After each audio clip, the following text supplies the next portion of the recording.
All right, before we get started today, are there any questions?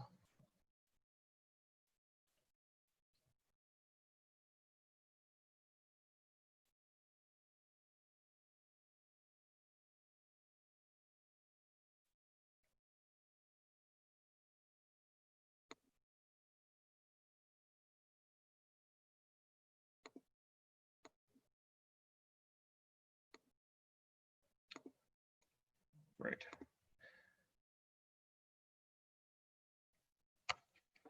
Cool. Can everyone hear me?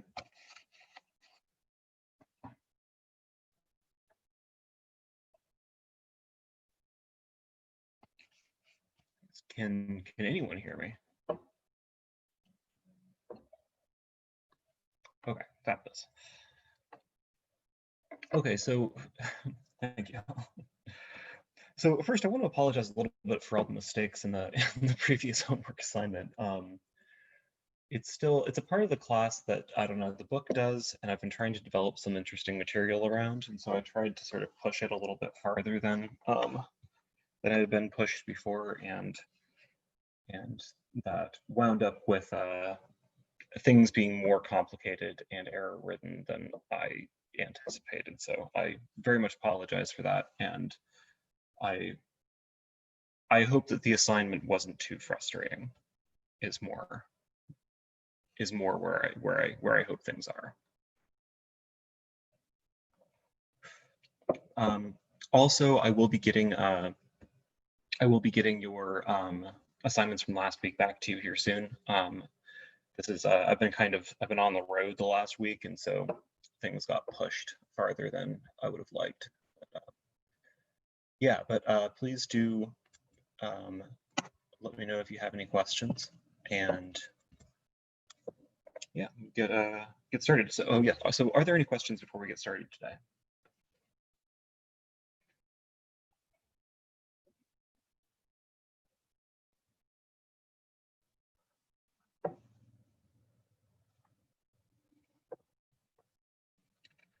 Okay, so in anticipation of the final project, I do want to talk a little bit about parameter fitting today. And in particular, I want to talk a little bit about how I would like you guys to think about parameter fitting a bit.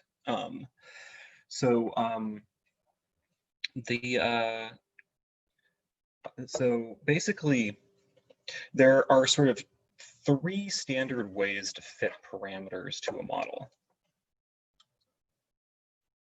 Three ways.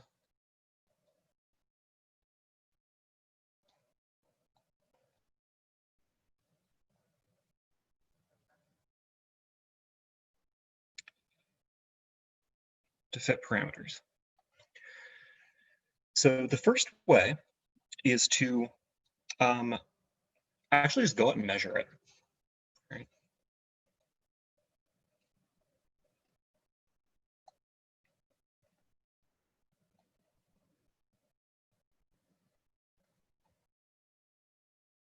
So for instance, in the case of the thermal conductivity or the thermal resistance or things like that from the homework, that's just something you can go out and measure, right?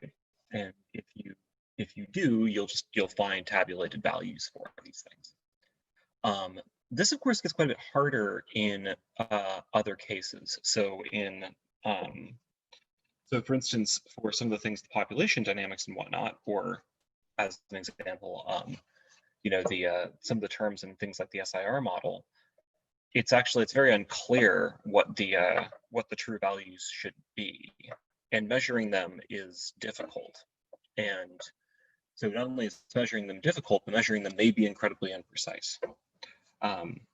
But when you can, this is the best way to solve it, right? Is you actually go out and you take a measurement. You put a bunch of yeast in a petri dish and you see how fast they multiply. So go out and measure it is one way to fit these parameters. Two, try to interpret them in terms of data.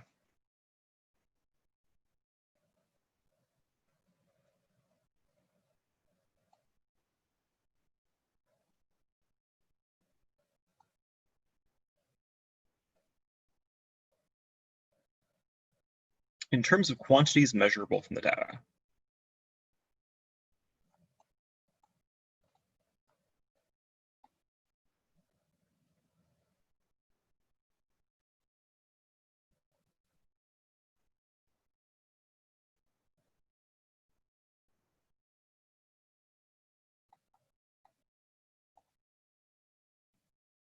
So this is instead of actually going out and measuring the coefficients. So for instance, like the thermal resistance of material, or the number of offspring per year that a rabbit has, or something like that. We can look at the data and we can try to measure things based on that. We can try to basically interpret our parameters in such a way that we can actually measure them from the data.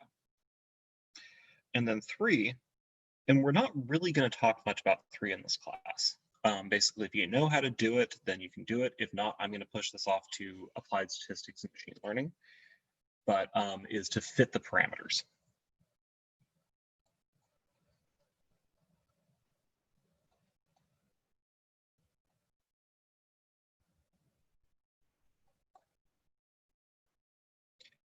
Using statistics. So roughly what you do when you fit the parameters is you make some assumption about the distribution, or you make some assumption about the error, and then you just let the computer figure out the best possible parameters. And there's all kinds of different ways to do this. We discussed machine learning, we discussed them in applied statistics. There's also some considerations that you have to take into account when you do this. And as a result, I kind of want to push that off. I kind of want to push that off to those classes so that when that gets discussed, it can be discussed in a careful way. It can also be a real crutch, especially if you have a model with a lot of parameters.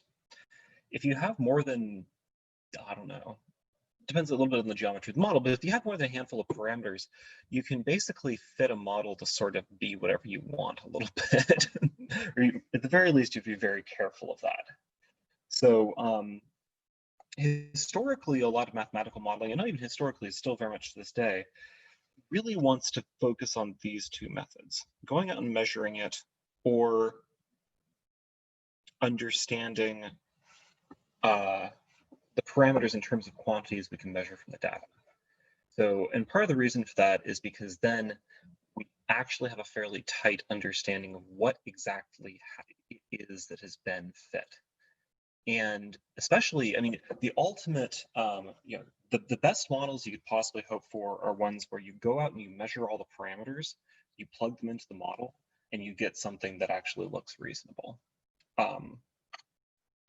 However, of course, that's often not possible because many of the parameters are just difficult to measure. Think of the infectivity in the SIR model.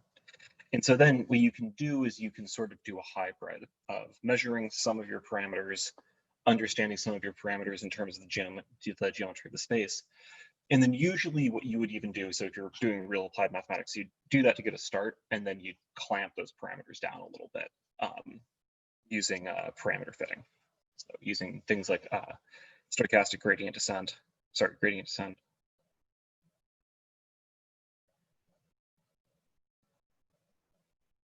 or maximum likelihood.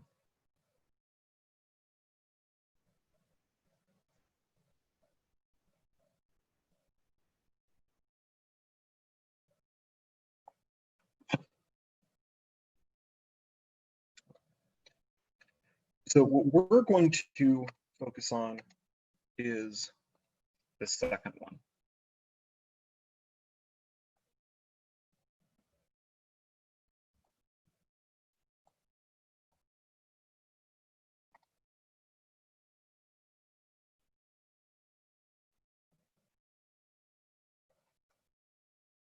Okay. So let's look at an example.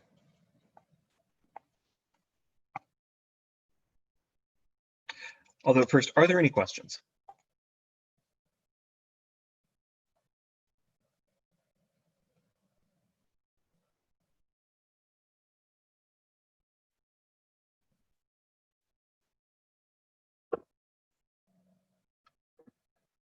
Okay, so let's take a look at this example above.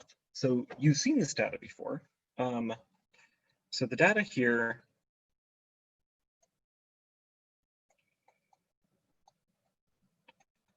comes from a boarding school in Britain, and it was tracking an influenza outbreak.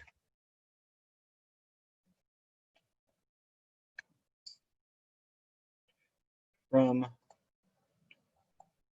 an influenza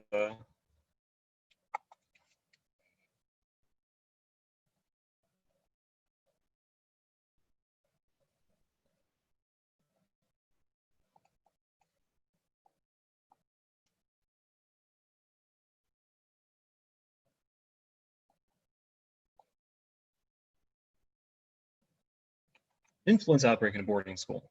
And you can see it's got the nice SIR curves. We looked at this in one of the labs.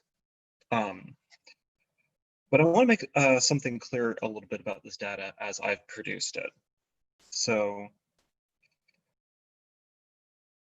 the infected here is actually the number of students in the number of students that are in the sick ward.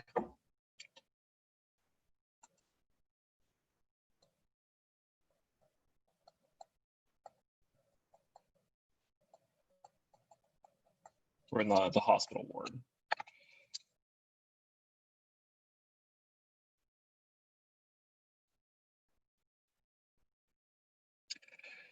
So in particular, the number of students in the hospital ward may actually be smaller, or may be different. It'll probably lag from the number of students that are actually infected, right?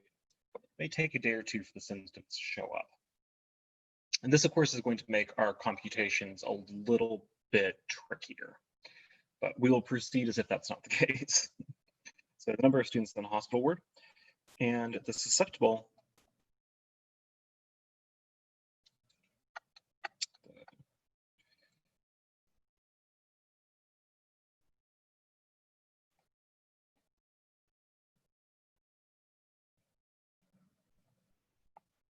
So the susceptible is going to be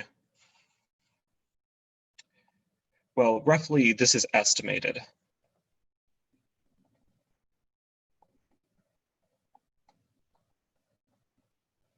From the number of students sick, which is the only piece of recorded data.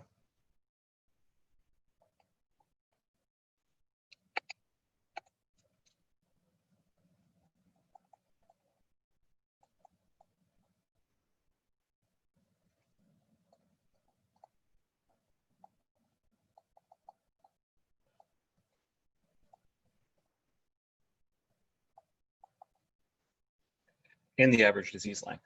So just as a first thing, I just want to make that clear. So the only thing that's actually included, the only data that's actually included in the data set is this infected versus time. I just went ahead and estimated a susceptible versus time by saying, well, we'll take the infected versus time, we'll take the expected number of people that are getting better, and then we'll, estimate then the number of people that are recovered, and then the number of people that are susceptible still is going to be the number of infected plus the number, the total number minus the number of infected plus the number of recovered. So we can't trust susceptible as much as we can infected.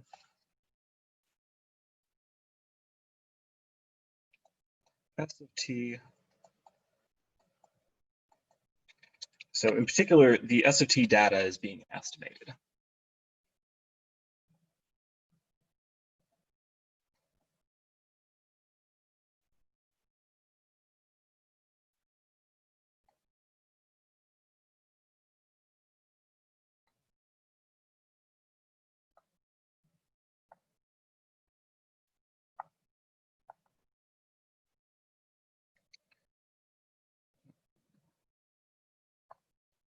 Okay. Any questions?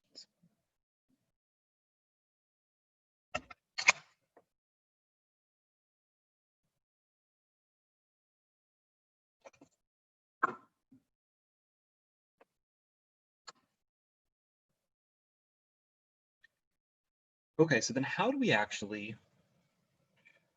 fit this data. So here's what we know.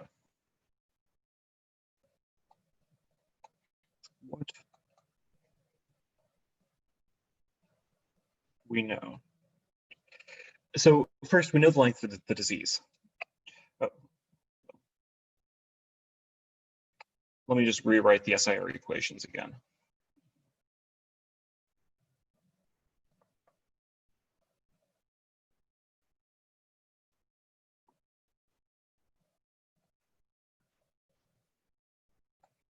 So we want to use an SIR model. So of course, this is going to be S prime equals minus beta S times I prime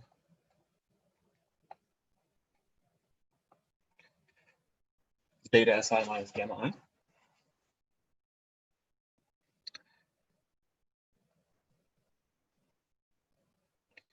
And we know the following. So we know that S of 0 equals, 763 students.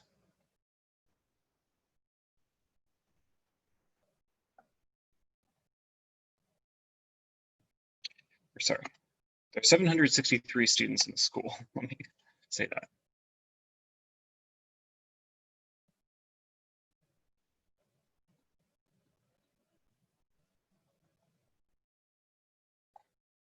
In the school.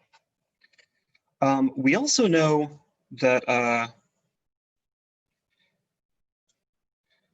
the length of the disease, the average length of the disease is about 2¼ days.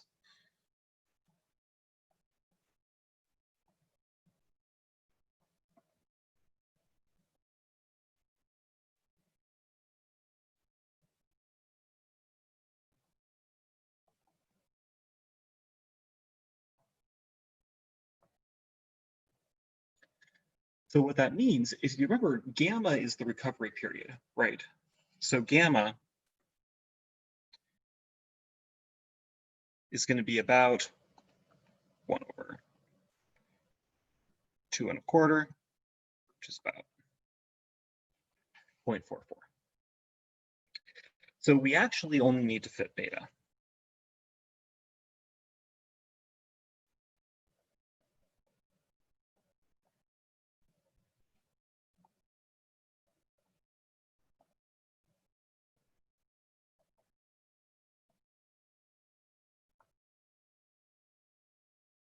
Okay. So, any questions?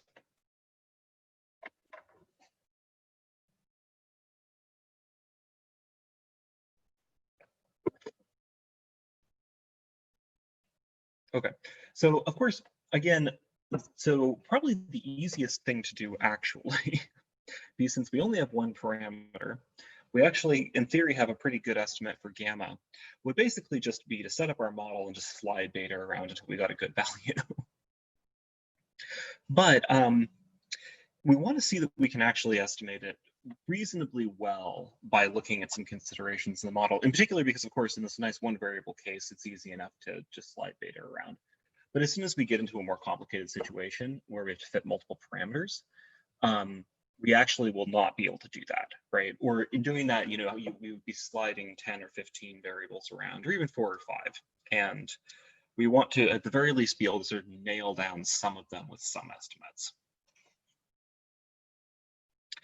So here's the idea. So we fit gamma using method 1, where we just go out and we measure it, right? We figure out how long the disease tends to last, and then we use that. We also then, so we now need to think about how we fit beta.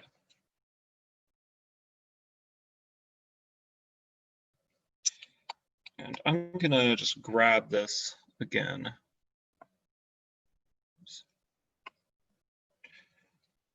I'm gonna grab this again and just copy and paste it down so that we have it in a place we can look at it.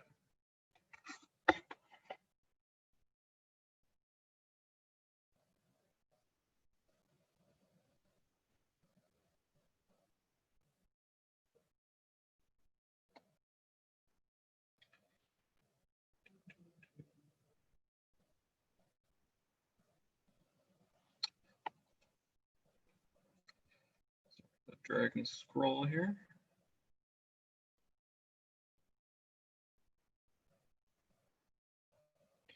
Okay, so quick question. Can anyone think of a way that we could determine beta?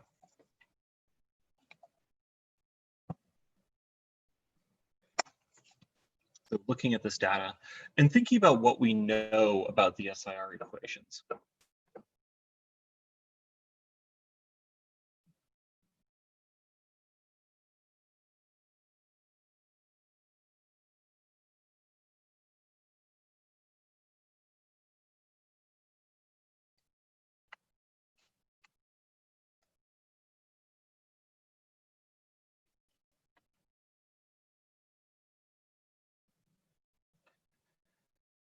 So one thing that we can do here, right? So there's a couple of things that we could try to do, but one of them is that this is a bit of where our null-Klein analysis comes back in.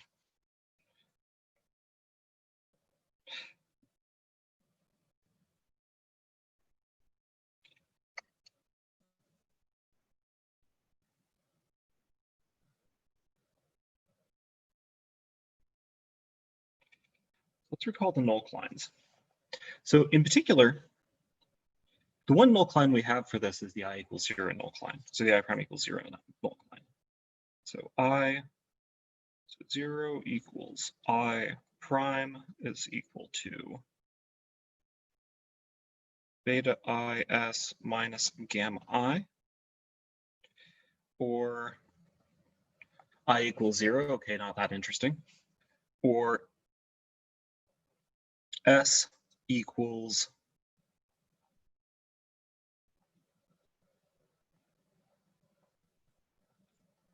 gamma over beta. So what is this telling us? Yes, exactly. And so, Anjali, how do we do that? So we've got a formula. We've got S equals gamma over beta. But how do we actually then get the beta value?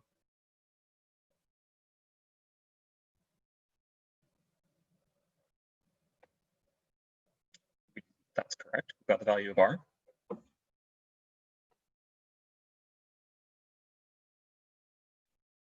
And so which value of S do we use?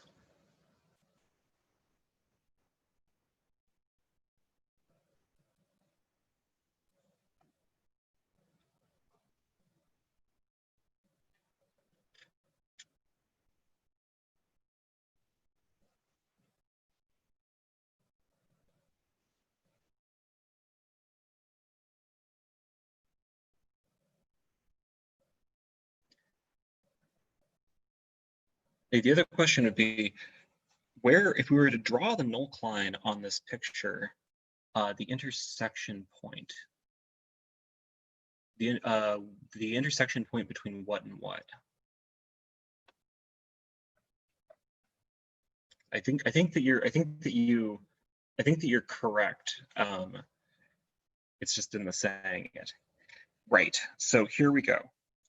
So what do we know about the shape of these null-Kleins, right?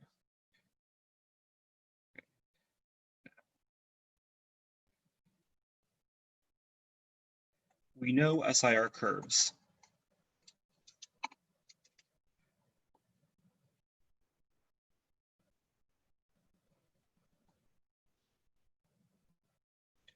Look like the following. So we have our null-Klein here, exactly as you said, gamma over beta equals S. We have S, we've got I, and we've got some curves that go up and then come back down, right? And this null-Klein here is exactly at the peak of the curve.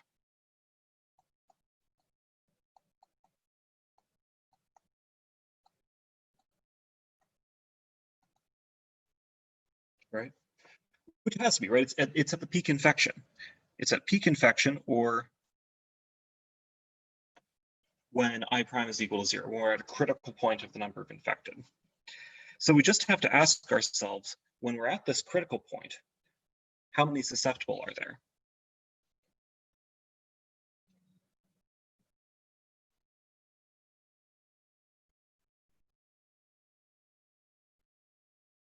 So when we're at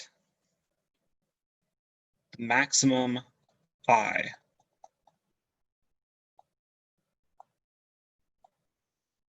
what is S?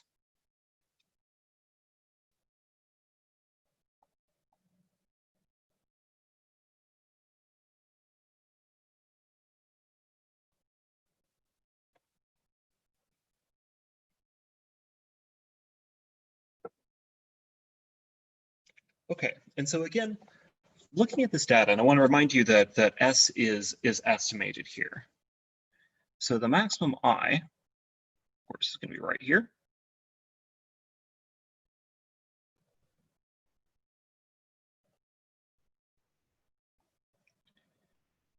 And we've got around 300 S. So at I maximum, which is I can actually pull an exact value here for you. So the maximum infected is actually 300 exactly.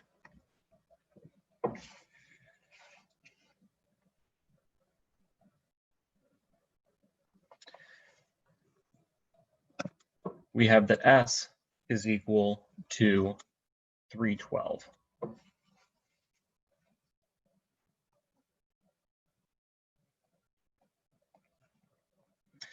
And so this intersection point, which we know is going to be at gamma equals beta over S. So we have gamma over beta equals S, or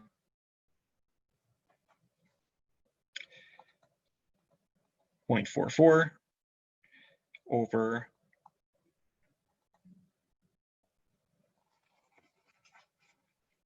312 equals beta.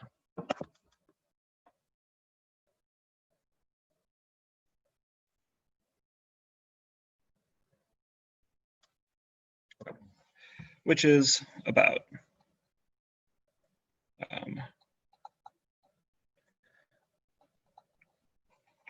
0.0014.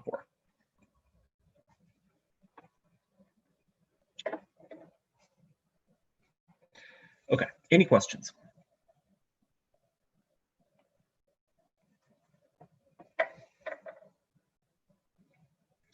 Okay, quick question for you guys. How do you think this estimate is going to do? Do you think it's going to be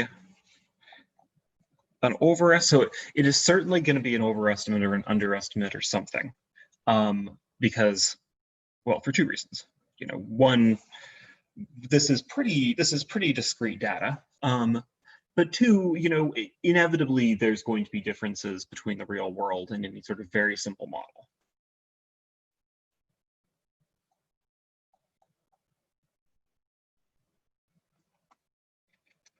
Let me be more precise. Do you think this will be an overestimate or an underestimate?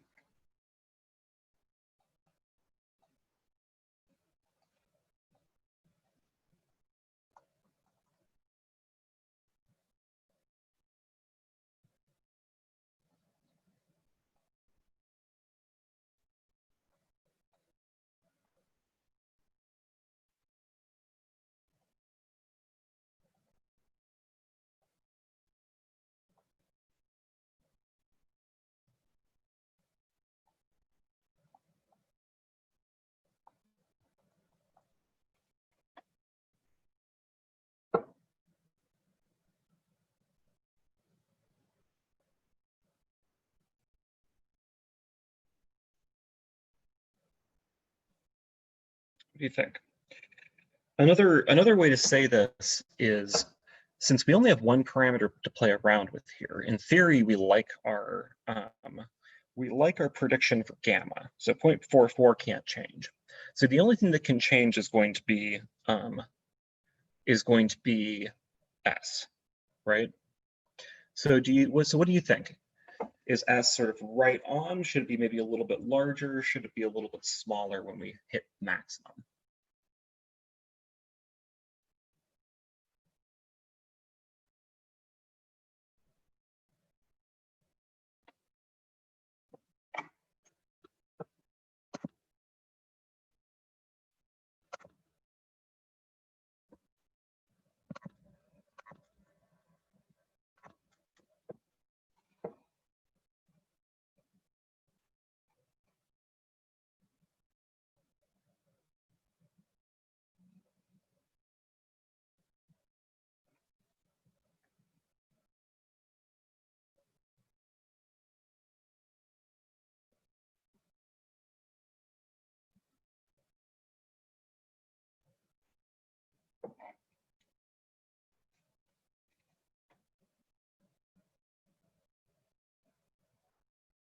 In your expert opinion.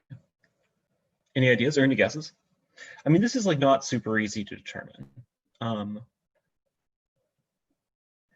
Sure, why? So I agree with you. Why do you think that? I'll have to explain why I think it.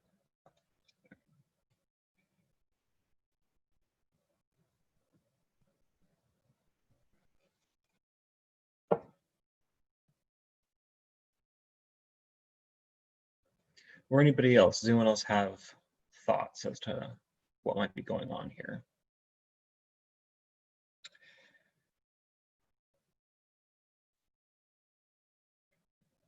Yeah, so a lot of the population will be infected. Can you say another word about that? So I agree that that's when the most population will be infected, but why does that mean that the susceptible population should be slightly smaller or much smaller?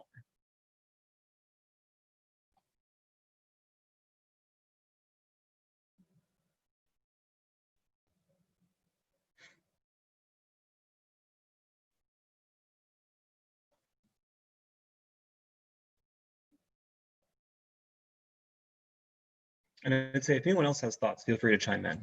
This is kind of, these are important things to think about and try to figure out how you would take all the considerations that are inherent in this model into account.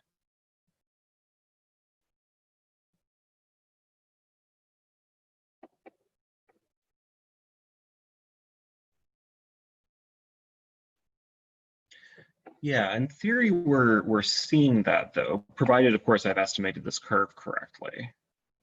Right, this should be our little susceptible curve.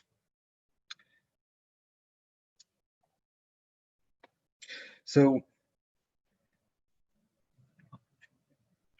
yeah, so here's what I would argue. Or does anyone else have any thoughts? I would be interested in other considerations.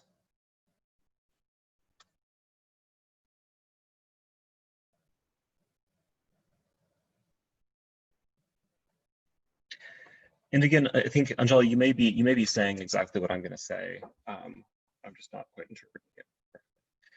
So there's kind of two things that I would argue. So I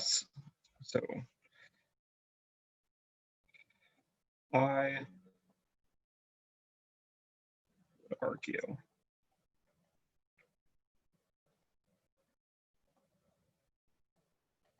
that S should be smaller.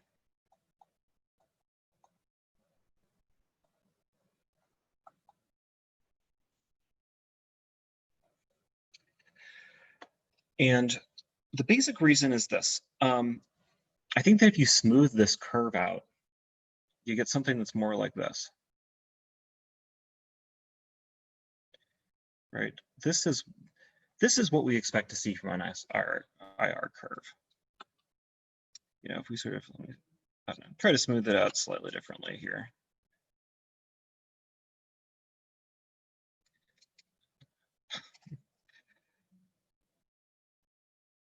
There. That's sort of what we expect to see from an SIR curve.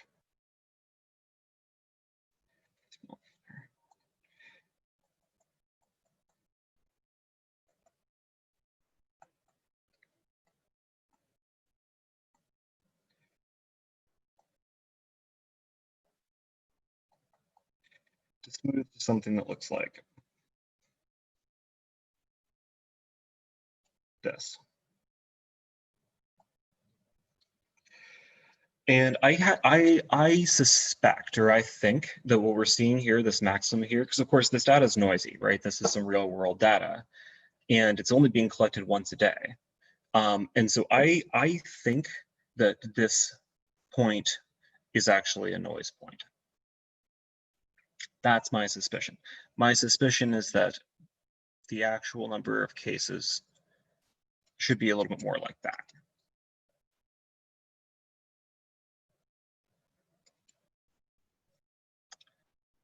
And that this is an outlier.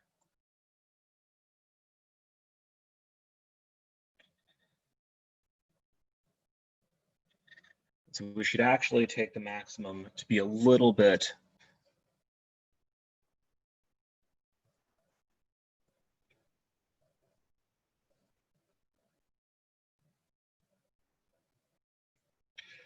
a little bit shifted forward in time, which would result in the susceptible population being less.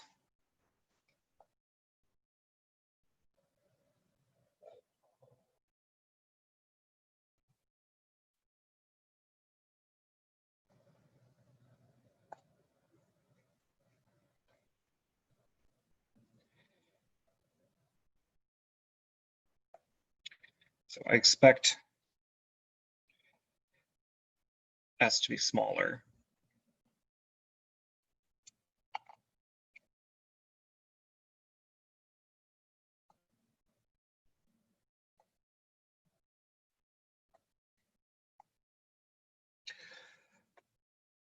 There's also the time delay factor here, which is a little hard to pin down, right? Because there is another thing going on, right? Which is that I is actually being measured by the number of people in the hospital bed, right? It's not actually the number of infected, right? The number of infected is larger than the number of susceptible. So the number of infected is actually larger at any given time. And so this calculation is, we really, if we want to be careful, we should have sort of three pools. We should have a susceptible, an infected but is not yet aware, and then an infected and in the hospital bed, and then a recovered. And what we're actually measuring is the infected in the hospital bed. So there's going to be a little bit of a time delay between the actual susceptible population and what we're seeing show up here. And so I think that I would argue, you could argue it a little bit either way, but I would argue that that also indicates that S should be a little bit lower than we're actually seeing.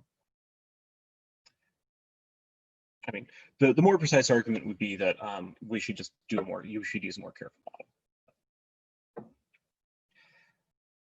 Okay, so I do argue though that that at least this picture on the right here is I think it's relatively uncontroversial given that we're looking for a smooth curve, right?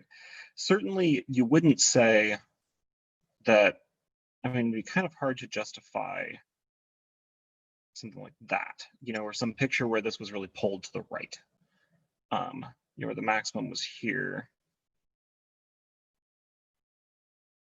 You could try to justify something like that. But again, I just don't think, in trying to have that square with this picture, that would basically look like there being some sort of peak here, and then something like that, which, I mean, which doesn't really square with the SIR curves as we've seen them. So definitely here, part of what I'm arguing involves knowing what the geometry of the SIR curves tends to look like.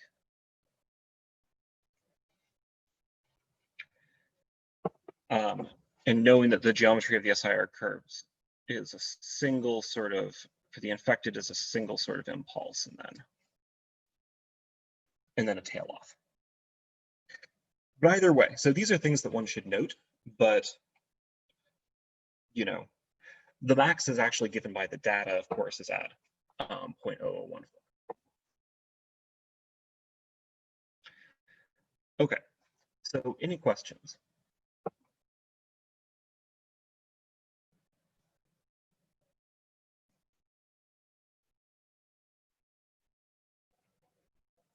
All right, so let's see how this actually does then. So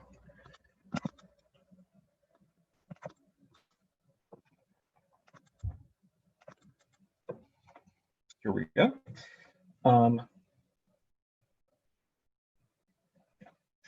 So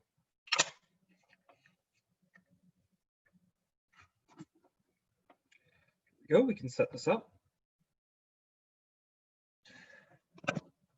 Here's our data. So this is basically the data that I pulled from, it's basically the same data as is in lab 2. Here's that plot that we were just looking at. Great. And I'll post this notebook. I'll post this notebook to the course website. So here's our parameter estimate, and let's plug in. And here we go. Okay. Well, it's a little bit off. but it's actually not terrible. So I shouldn't say that. So it's clearly not very good, but we're within the ballpark, right? We're not so far off that the data isn't even being plotted in the same dimension or something like that, which can often happen with differential equations. So what happens then if we do shift this peak? If we assume that this peak is actually, that there's some sort of smoothing average going on here, and we shift this peak a little bit to the right. So if we shift this peak a little bit to the right, maybe use day 7 instead. And again, the argument here is that the actual number of susceptible, so since some will be infected who can't be, who are invisibly infected, the actual number of susceptible is lower than we're expecting. Also, there could be some smoothing here. So if we use the day 7 data instead, so then we get about 224 susceptible. Okay, so. And that looks significantly better. So what we're seeing here, so this is actually like getting close to a reasonable fit. And again, what I said is, typically what you would do is you would try to make some sort of assumption. So in sort of the real world, what you would do is you make some assumptions like this, and then you would actually put it into, you'd carefully say what your assumptions are, and then you'd actually clamp them down using some statistical inference techniques. So for us, we can just play around a little bit and say, well, we're getting better as we improve. So what happens if we go down to about 200? And we actually see there at 200 that we get a very tight fit to the number of infected. Any questions?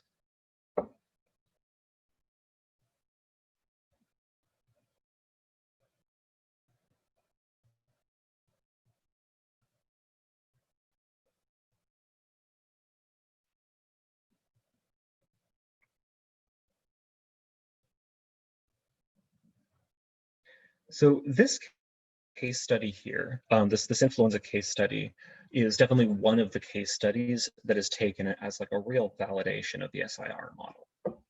That with a little bit of so given the fact that there's some imprecision based on measurement, based on when people go into the hospital, based on blah blah blah, the fact that we're measuring daily, which means that the number of infected cases is going to sort of change non-trivially over that time.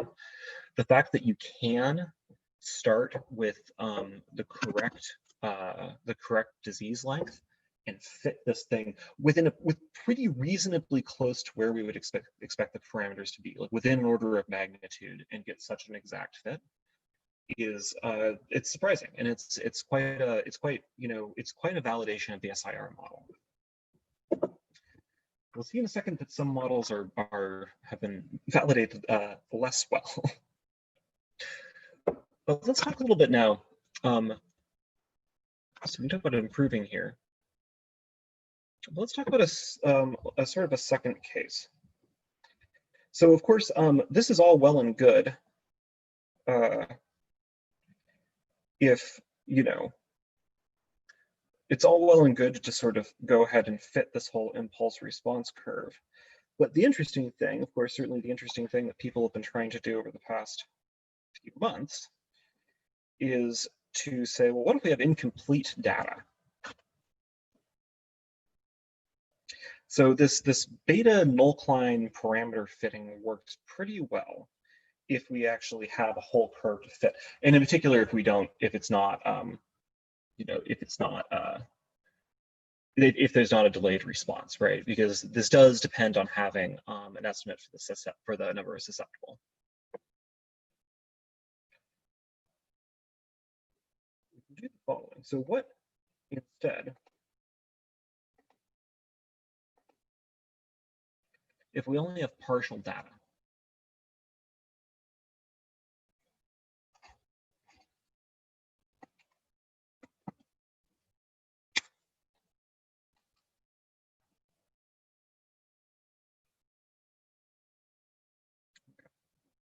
What about partial data?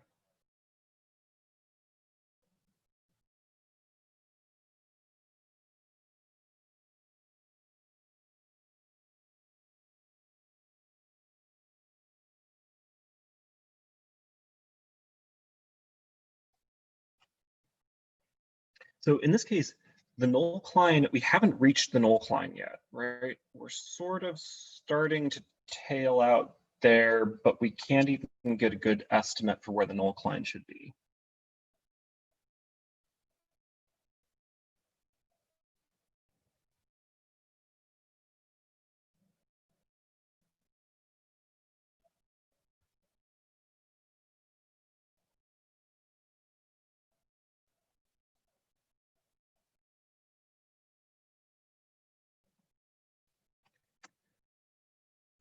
So if we stare at these equations for a second,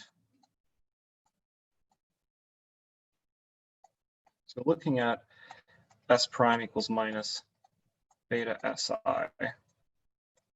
I prime equals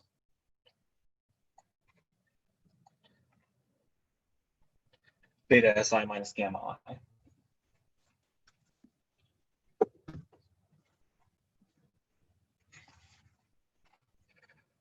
What?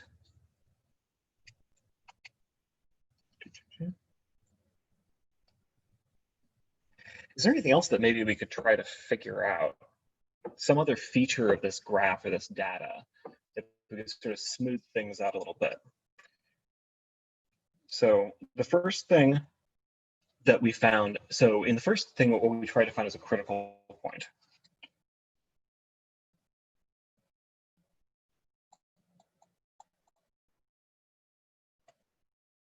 Before we fit to a critical point,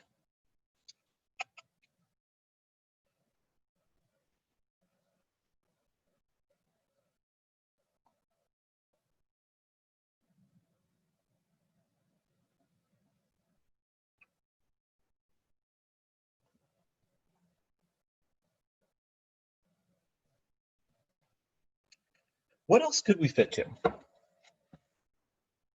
What other sort of geometric features could we look at?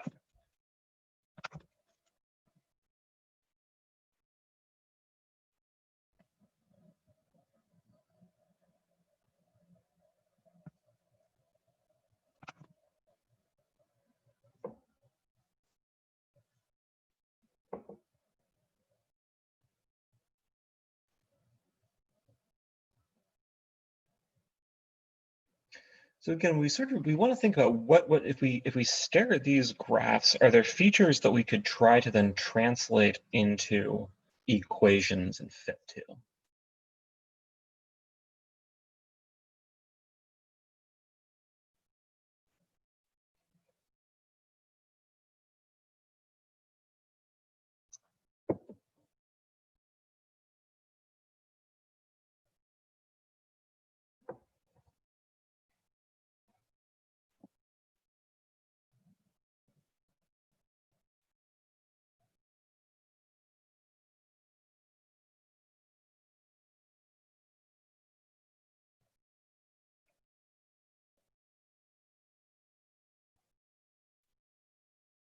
Any ideas or suggestions?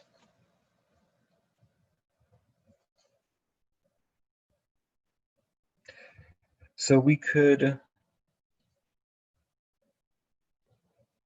definitely, so we compare at 3 days and 3 days. And then what do we do with that comparison?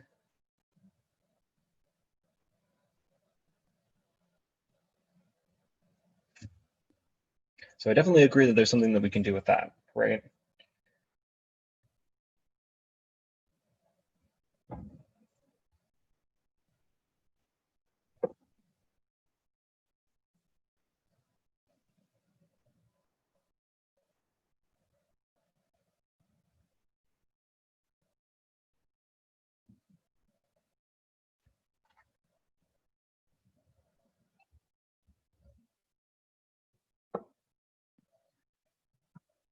So if we compare it to different, so one thing that we can do certainly, right, is, you know, these are straightforward equations. So if we pick a day, so like Annalie suggested, so let's say that we pick t equals 3. Well, we can check with these equations, right? So we could plug in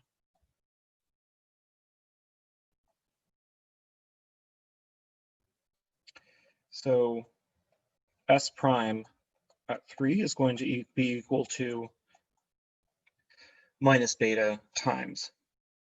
Okay, so we have a value for S. It's going to be here.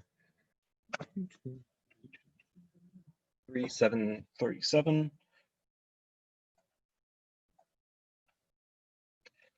And then times I is 22, okay.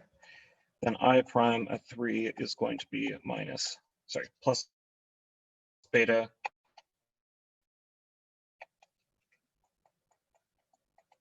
(737) times 22 minus 0.44 gamma times 22. Great. So we just need some sort of formula for, so we just need some sort of formula then for S prime and I prime. And well, one thing that we could certainly do is we could certainly make them.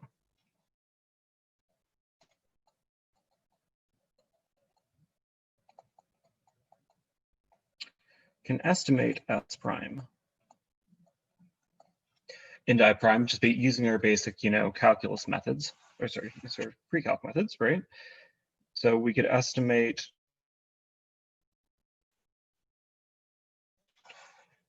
the tangent lines here, taking both of them, right?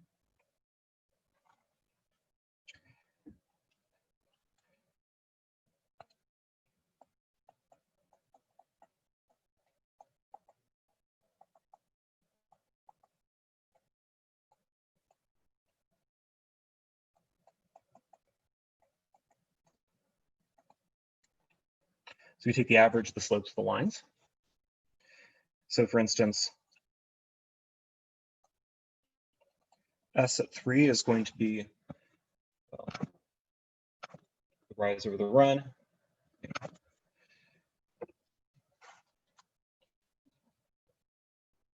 So it's going to be at 2. We have 3, we've got 737 minus 755 over 3 minus 2, which is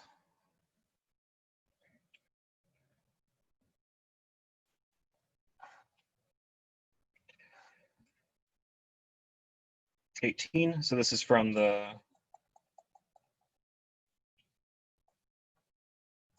left. We get the average from the right is going to be sorry to quote the numbers here. So 761 minus 737 for 4 minus 3.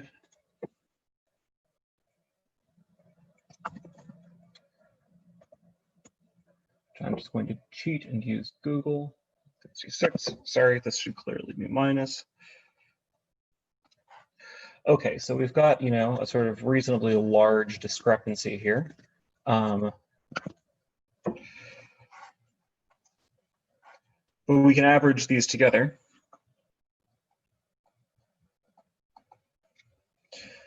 And what are we going to get? We're going to get, well, 70, 84 over 2 or minus 42.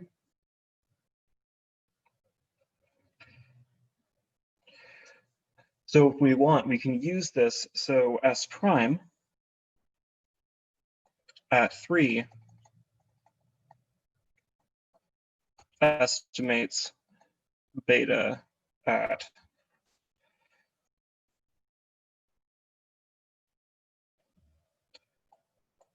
minus 42 divided by minus 737 times 22.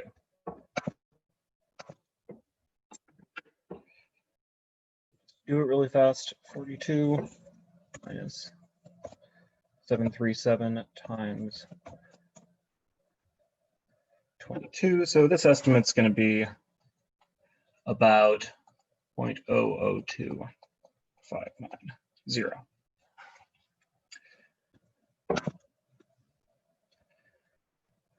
All right.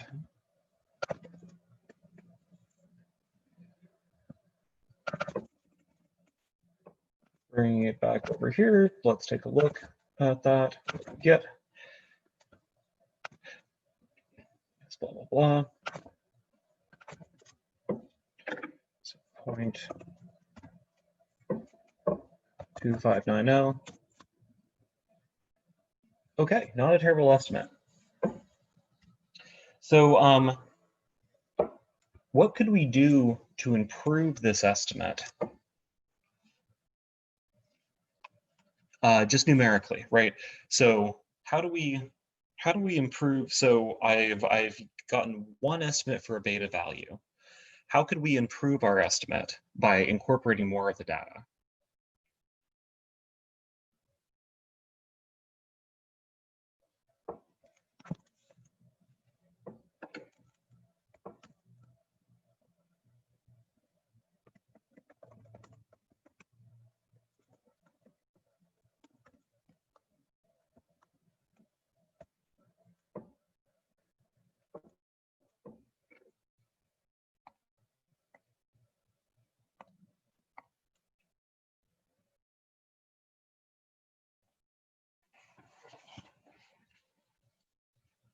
Sorry, I should also say, are there any questions? Because I certainly feel like, so this may all be completely obvious to some of you, and or it may be or it may be very, very confusing. Exactly, yeah. So you're exactly correct. So to make this estimate better,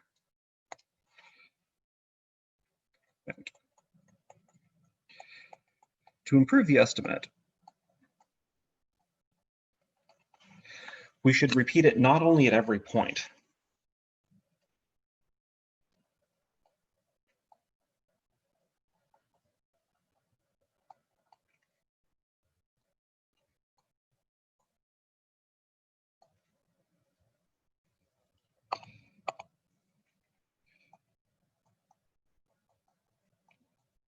Time t, but we should also we should repeat it for each time t, but we should also we are going to get a similar equation for I, right?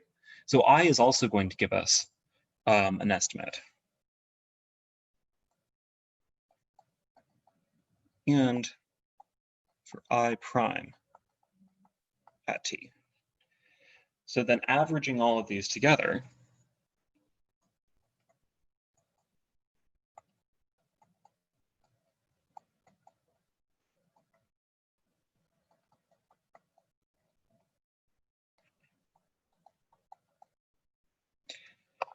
gives a much stronger estimate for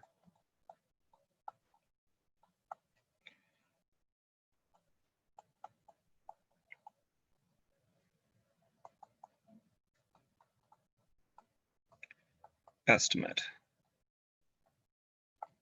for beta. And it's like not super hard to do, right? I mean, this is definitely something that you know, I would use a computer to do it for me, right? But you can just go through, generate a, you know, do a for loop, compute the derivative at each point, compute the result of this formula at each point. Sorry, compute the estimate the tangent lines at each point, compute the result of this formula at each point, and then get a bunch of different estimates for beta. And this idea actually goes a little bit farther. So even further.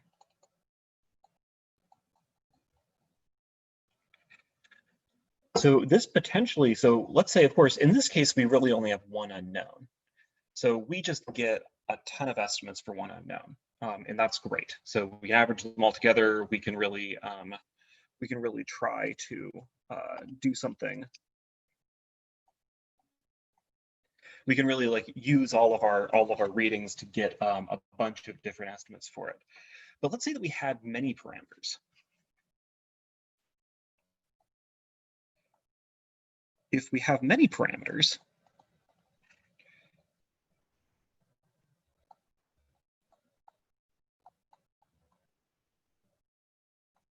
this allows us to generate many equations relating them.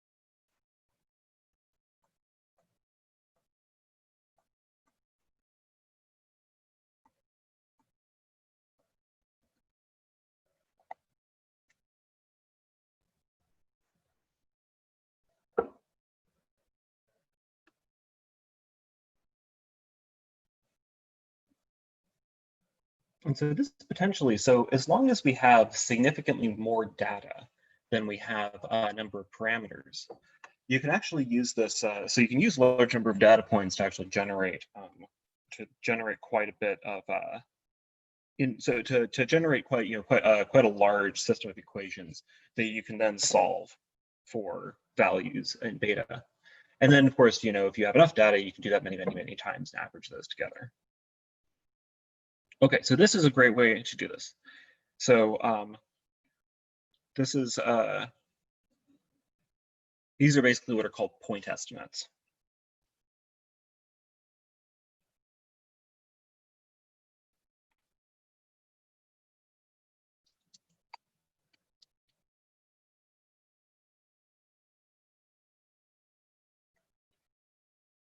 So, well, I'm not going to say that. Sorry, point estimate has a technical meaning, and sorry, point estimate has a technical meaning in statistics, and I don't want to use that. But anyway, but these are estimates at a point.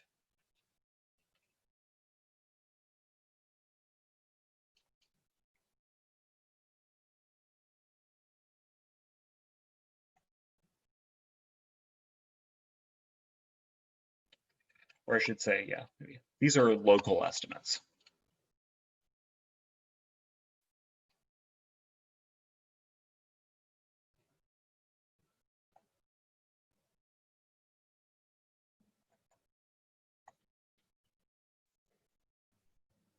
Okay. So there's one other thing that we could do. There's actually a couple of other things we do. But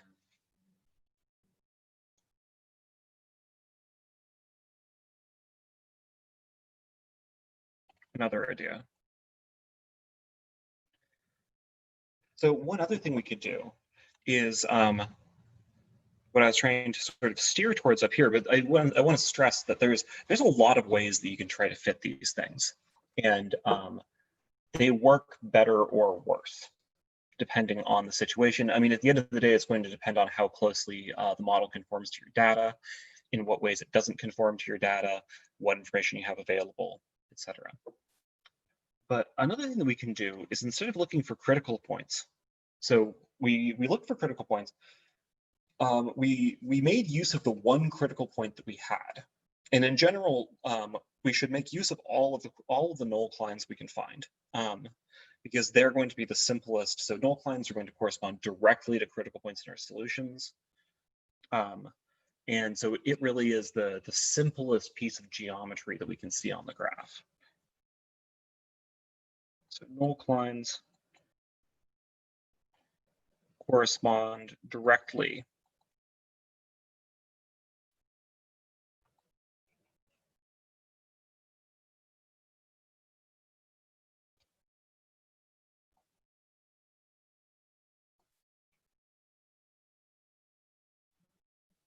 in the solution curve, and are definitely the easiest thing to find.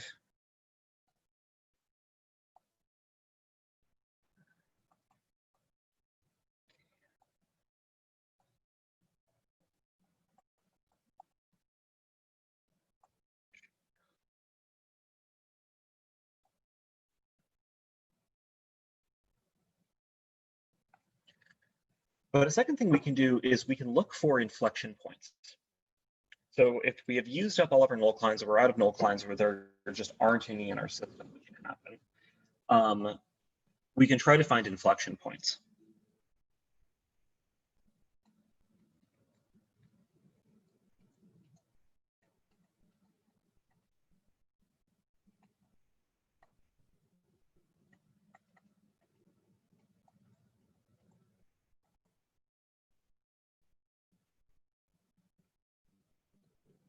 I should say we may be able to use inflection points.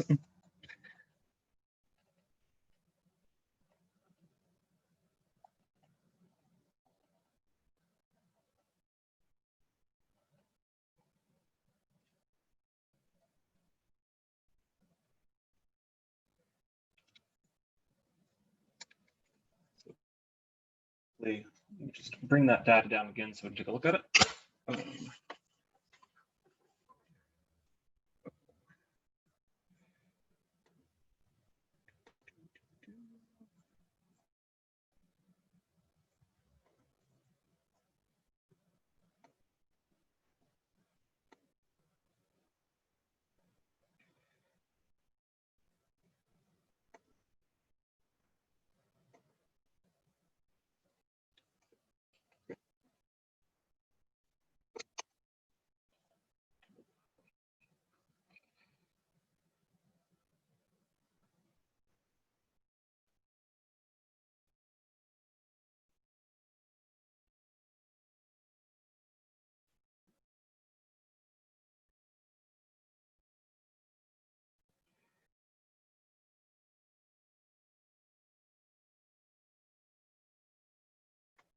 Okay, so in this case, we actually have one relatively obvious inflection point and then one less obvious inflection point. So the obvious inflection point is here.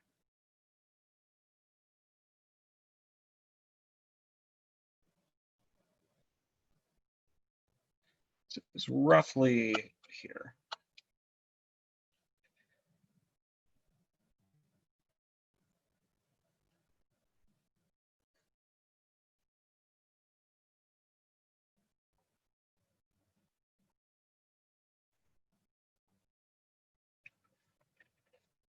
But we can argue that there's probably an inflection point around here as well.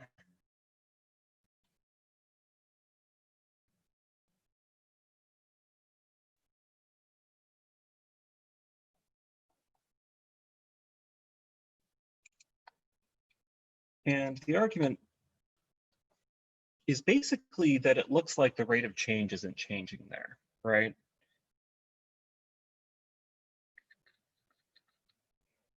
Right? The slope of the tangent line does not seem to be changing.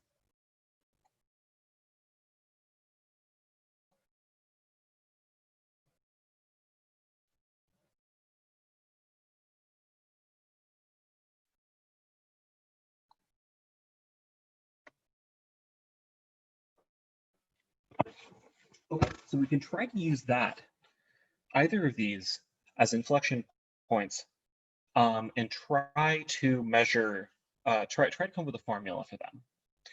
And the idea here is that we have everything in terms of derivatives, so taking more derivatives isn't that much harder.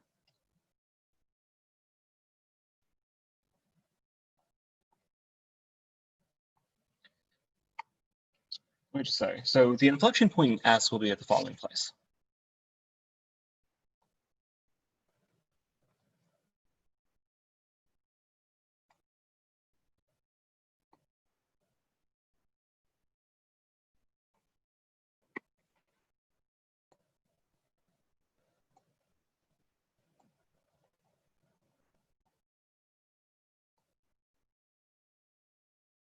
So this is going to be when the second derivative of S equals 0.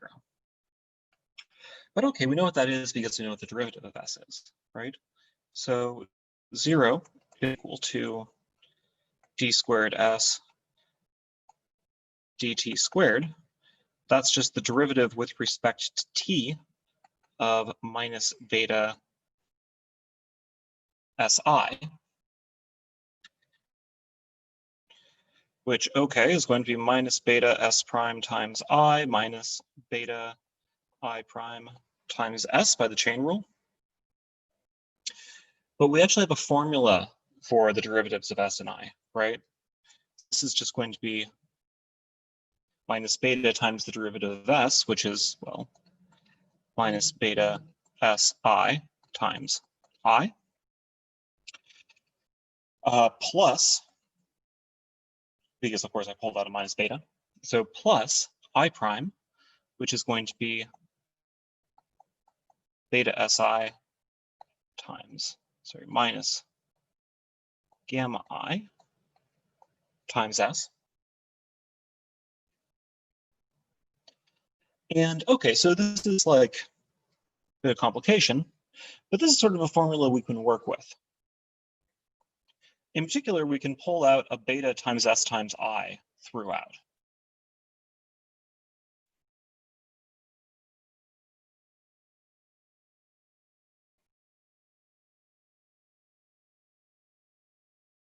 Beta si, we get that 0 is equal to minus beta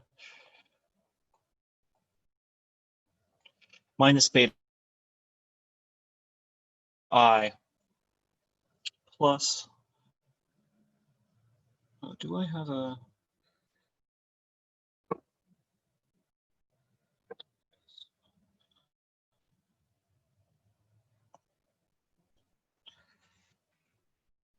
plus beta s minus gamma. Okay, any questions?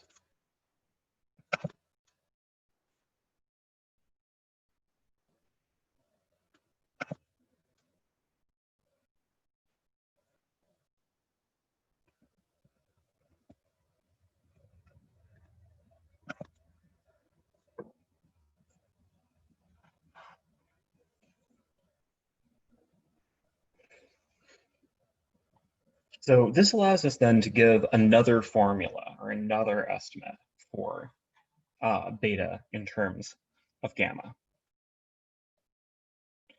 Or, so what do we say? Okay, so this is going to be beta equals gamma over s minus I at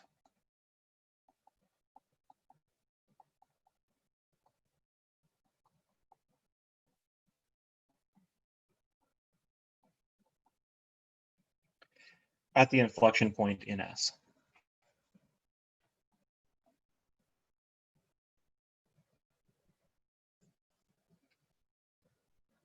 Okay, any questions?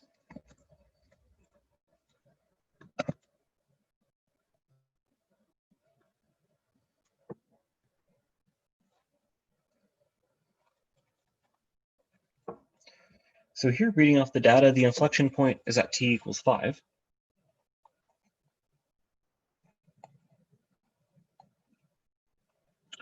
We get that beta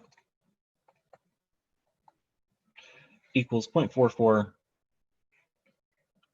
times 482 minus 233, which is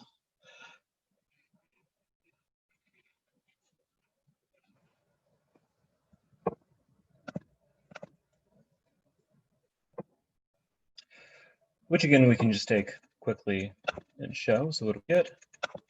Yes. Okay. So we get some sort of reasonable value, actually, a relatively reasonable value in terms of a starting point, at least, by using this inflection point measurement. Okay. So any questions?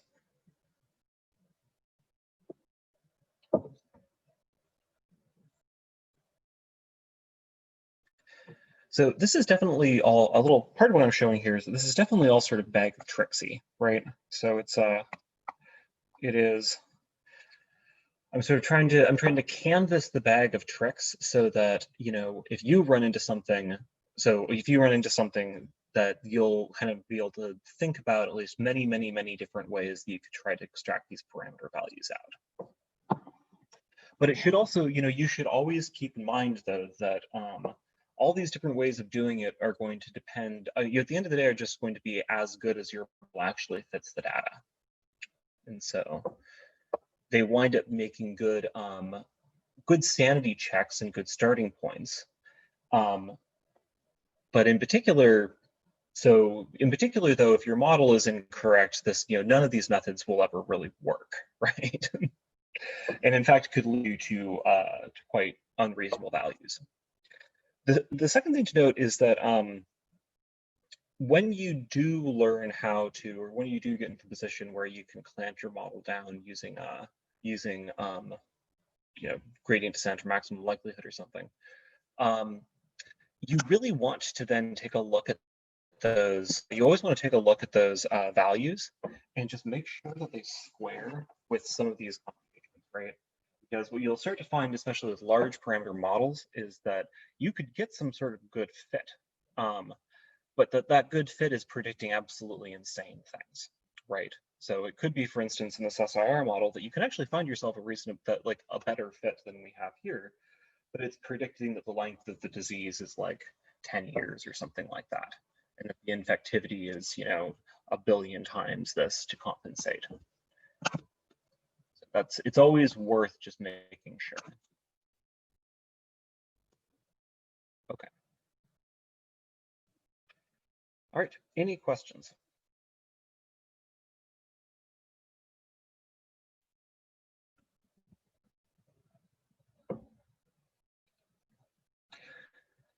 So there's definitely other ways that you can fit this. Another way that I talk about a little bit in the notes is if you have even less data, you can notice this sort of fascinating thing that the first couple of data points here are completely linear. And you can ask yourself if there's something deep there, right? So certainly any time that you look at the phase space and find some sort of linear relationship, well, what is a linear relationship doing? Well, it's exactly equating the derivatives, right? That's exactly the kind of thing that we might be interested in. So you can try to figure out a little bit, so if we're equating the derivatives, then what exactly does that mean? Well, it means that, as a function, the rate of change, so as a function, as a curve, we have a linear relationship between the rate of change of s and the rate of change of I. Fixing that, you can get another estimate for the parameters, which again is actually not a completely unreasonable one.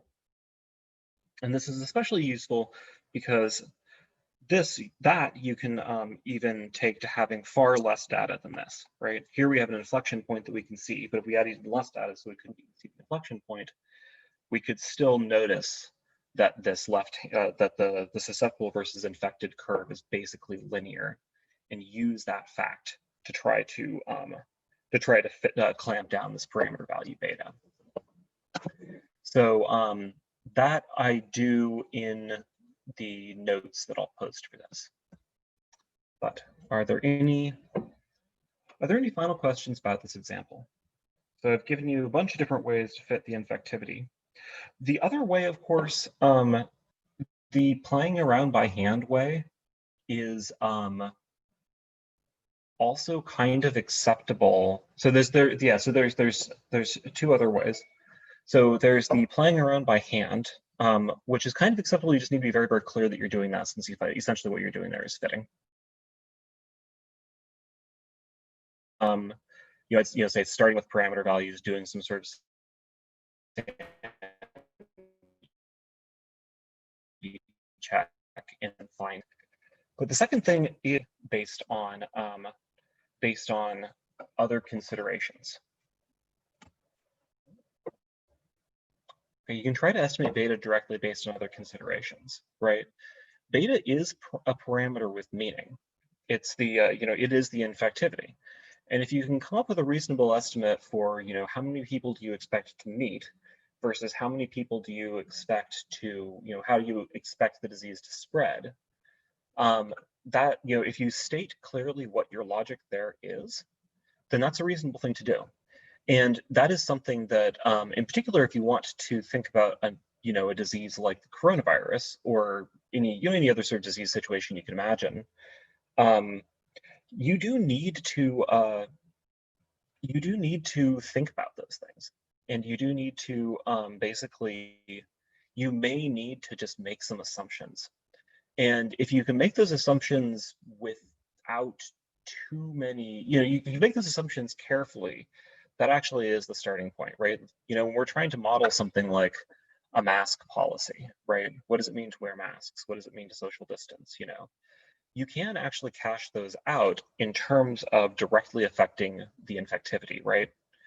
So if the probability of any two people meeting drops, you know, to say, okay, 6 people a day, so how many people are we going to meet if we're, you know, completely randomly mixed, right? Well, what if we drop that to 3 people a day, right? That's a computation that you can actually directly do. And that is the other way to try to fit these variables. But I would say my final caution of, when you are doing that, you need to always do it forward. So if you want to fit variables by sort of using a priori reasoning, it's really, really important that you lay out your reasoning and find the variable. What you don't want to do is start with the variable and then reason back. So start with something like a fit value and reason backwards, because that is how you can draw absolutely incorrect conclusions.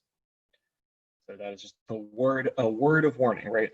If we either by hand or by machine or by various other fitting methods, you know, fit the curve very, very nicely, and then try to work backwards and say something like, you know, oh, well, mask policy must mean that beta is X. You can get very, very incorrect. You can draw very, very incorrect conclusions from that.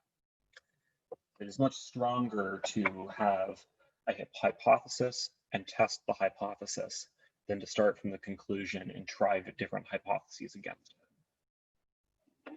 Okay. Any questions?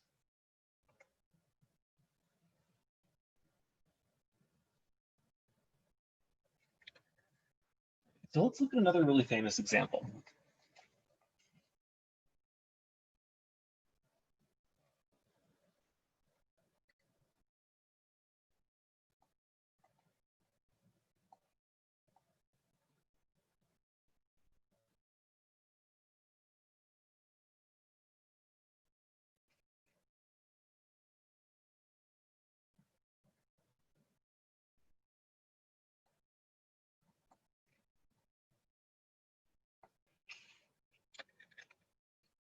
So this is a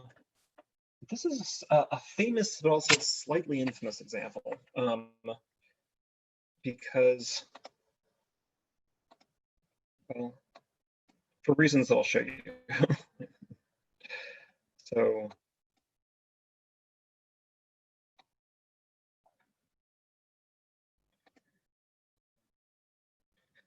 the hare and lynx example, here's the data.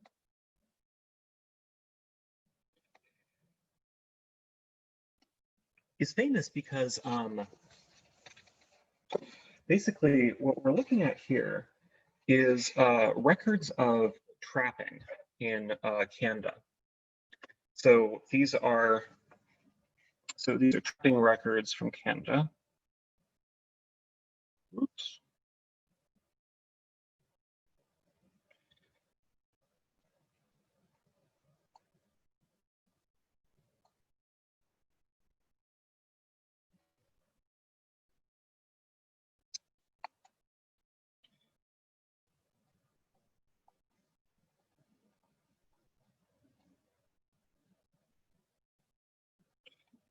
Canada, and in particular, so these are trapping records for lynx, hare, and wolverines.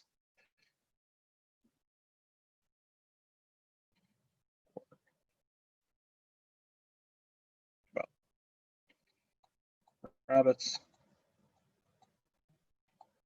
lynx,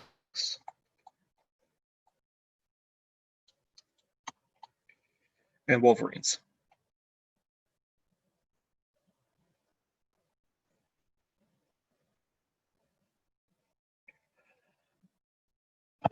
And this is one of the longest population studies that that we have data for. So one of, I should say, the longest ecological population studies.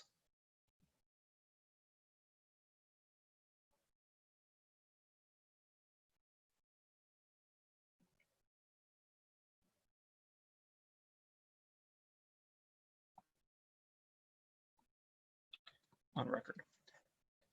And if you notice, we see exactly what we expect to see in the predator-prey equations. If you remember the predator-prey equations, the Lipke-Volterra equations, we saw a cyclic trade-off between the predator and the prey. As the prey increased and then the predator increased with them, and then the predators ate too many prey and it went down and back up and over and over.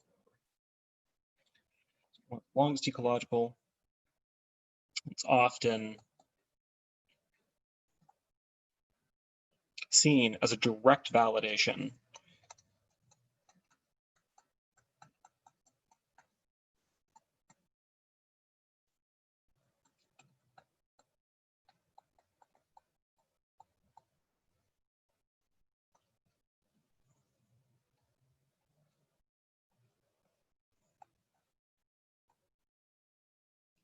equations.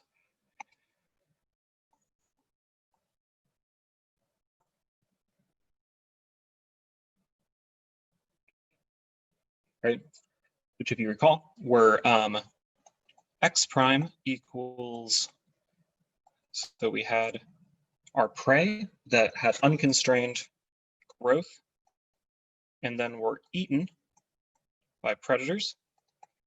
And we have our predators that have unconstrained death, except when they're eating the prey.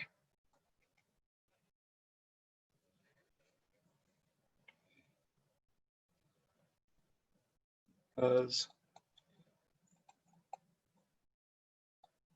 of the cyclic nature. Okay. So the reason that this is controversial, I want to use it as an example because it is a classic example of this kind of modeling. But the reason that it's controversial is because of a couple of places. Basically, the controversialness comes from here and from here. So note.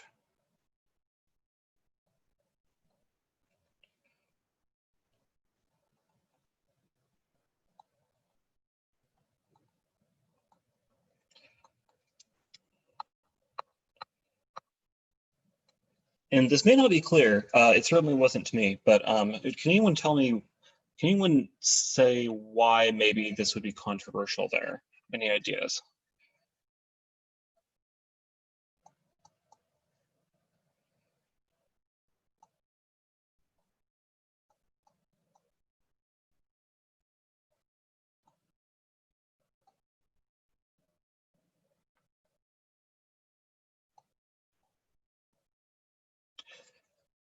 So the reason roughly is that what we see in these places is that the predators are increasing before the prey are increasing.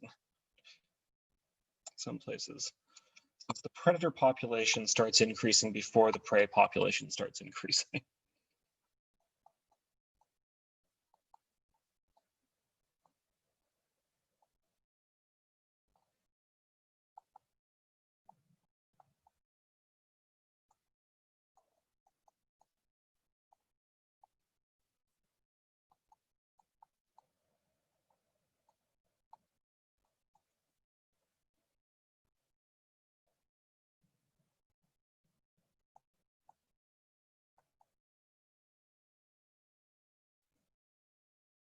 Okay, so that's bad, right? So the only possible conclusion we could draw from the Lipke-Volterra equations from that is that the hare were actually eating the lynxes. So the answer almost certainly is that the equations are too simple.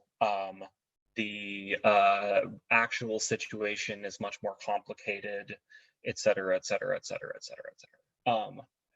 But it does mean that, so you will see this example quoted as sort of a gospel justification of the Lotka-Volterra equations, and it isn't, and it isn't for this reason specifically, that a sort of gospel example would have to, I mean, would really have to conform as closely as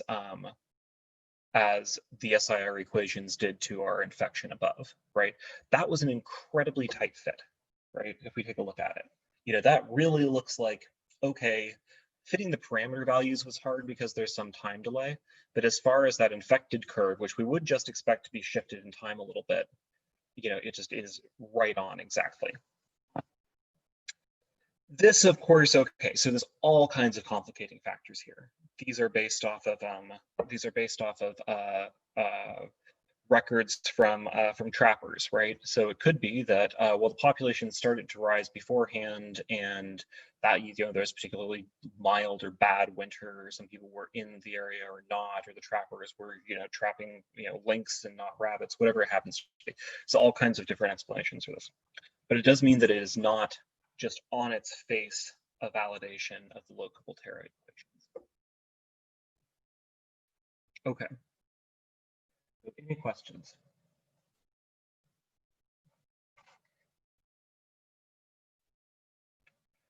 Okay, so I'm going to finish up this example and then we'll take our quick break. What do we want to do here? So 2 fit. How do we want to fit this guy?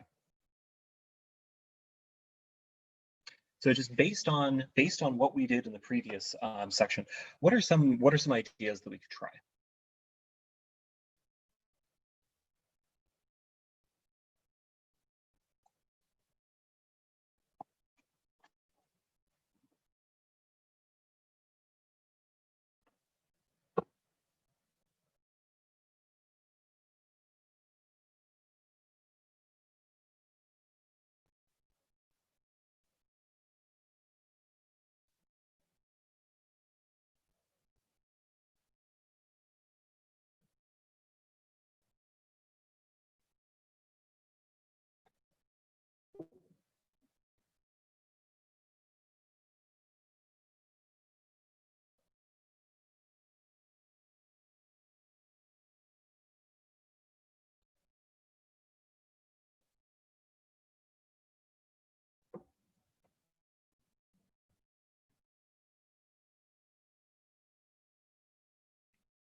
Well, we have both Annalee and Jolly's proposals, and we could certainly do that here, right?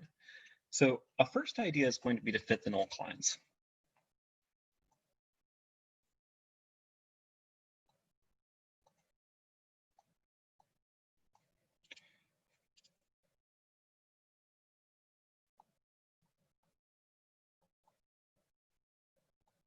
Which again is just, we're trying to fit the critical points of X and Y.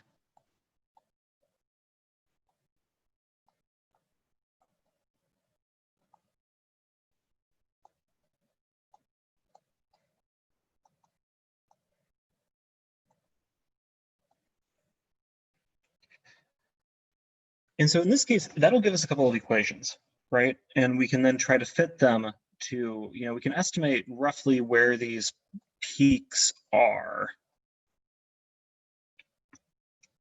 and where these peaks are, which are a little bit better defined, and then try to find the respective values.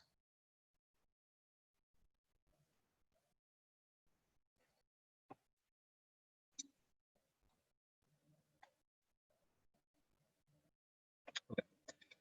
So we can fit the null clients, and these, of course, will give us equations. So the idea is that X should have a critical point.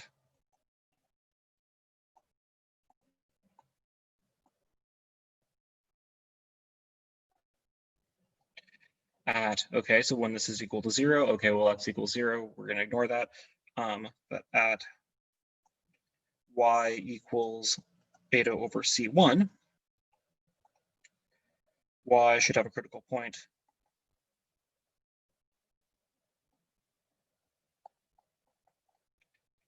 at x equal d over c2, right? So by then looking at all those peaks and taking some averages, this can help us a bit. So of course we could follow what we did before, right? We could follow what we did before and just look at the we can just evaluate these at some points. In this case, these points, everything's pretty messy here, and so we may be a little bit distrustful, especially of the curve for the hair.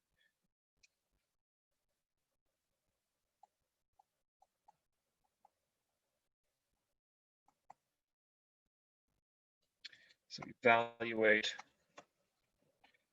x prime, y prime.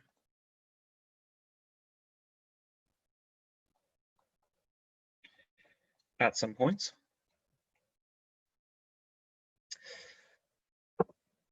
But again, yeah, let me just say that. But here,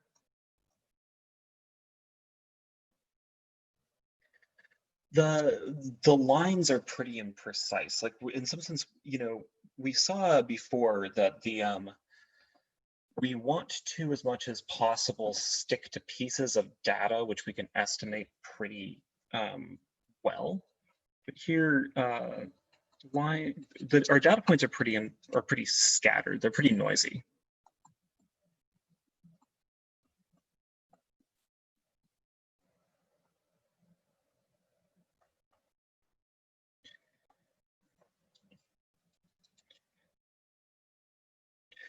So a third thing, and this is based off the fact that we know something about the local Volterra equations, right? We know that the local Volterra equations are cyclic. And so a third thing that we could try to fit would be try to fit the periodicity of the cycles, right? Especially when we're looking at the Wolverines here, the periodicity of the cycles is actually pretty consistent, right? It's certainly a lot more consistent than the rather noisy data we have for the hair, right? For the Wolverines, it's not clear if there's anything that we can really say here, but the periods of population rises for the lynx are actually, that's something that we can really clamp down pretty well. If you look at it, it really is, it's just a little bit under 10 years. It's about 9 years in each case. So use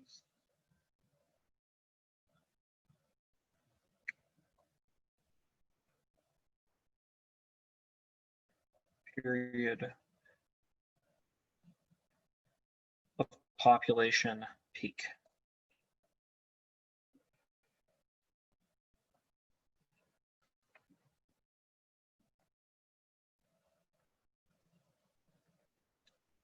About 9 years and very stable.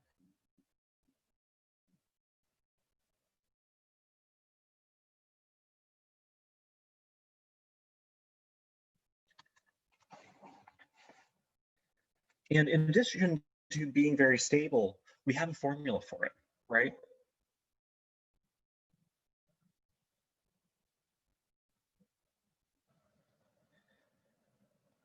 So the formula was just given, was roughly given by, formula is roughly given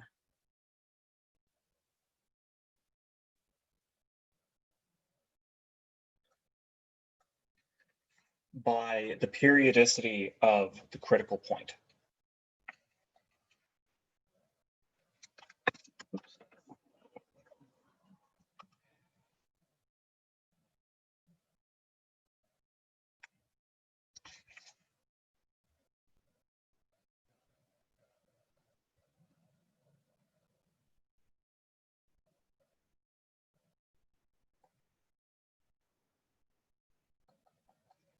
Which, if you remember, we estimated to be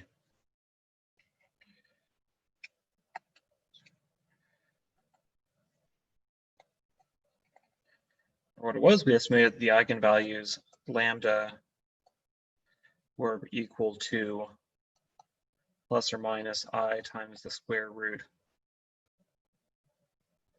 of BD, which means that exactly the period is given in terms of BD.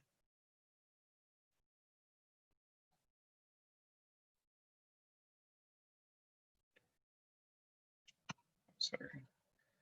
So what? So x as a vector is locally going to be given by something like C1 cosine root BD times C, C2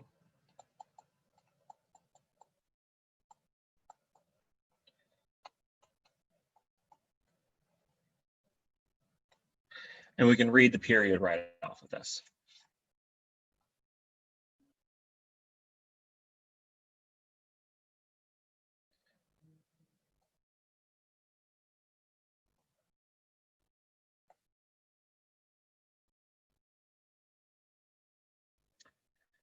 All right, any questions?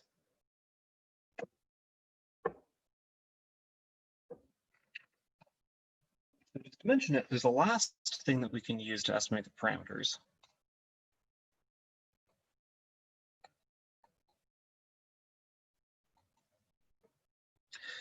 And that last idea is we can look at some limits of these equations.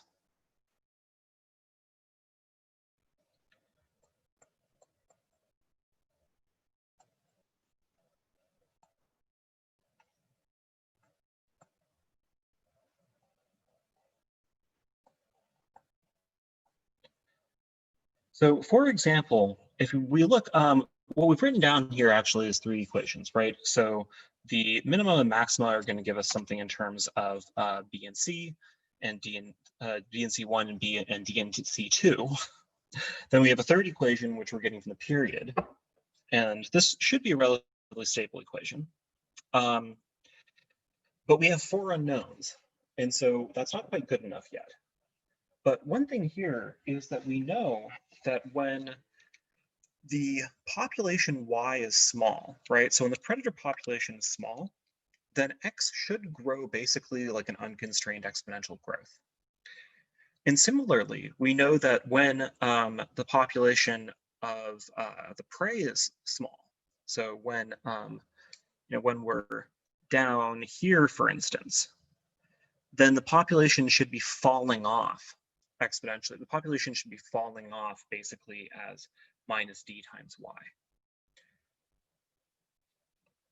So here, the limits to use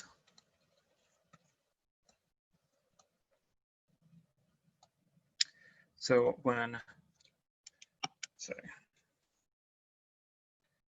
Y is small, then X prime is approximated by Bx. Oh, sorry, and then when X is small,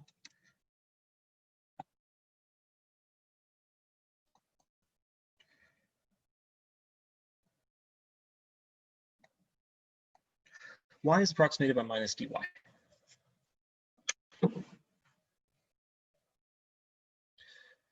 And so what that means, so let me just add that picture in again below here.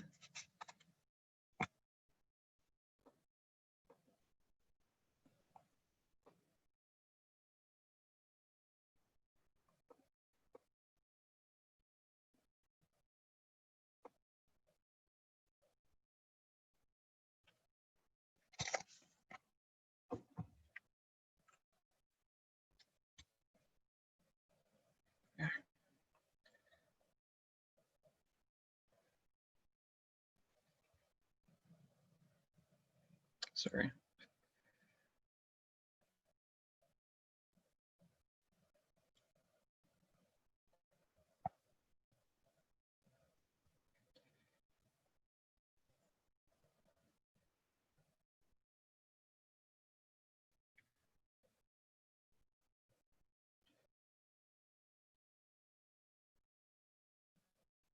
Okay, sorry about this.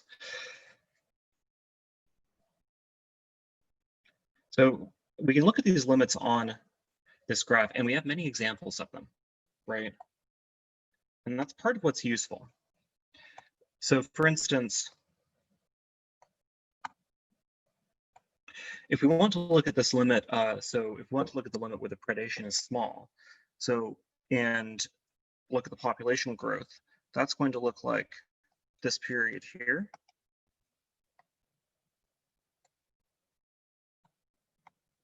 So that's going to look like this period here, this period here, not really this period here, this period here. So we at least have a couple of places that we can estimate off of. Similarly, if we want to estimate for where the prey population is low, we could look here, right? See how things are falling? We could look here. We can look roughly here a little bit. Oh, that's not totally clear. So these are all places where the prey, so there's almost no prey.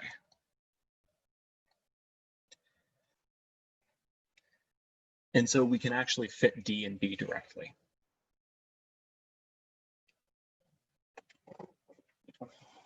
Any questions?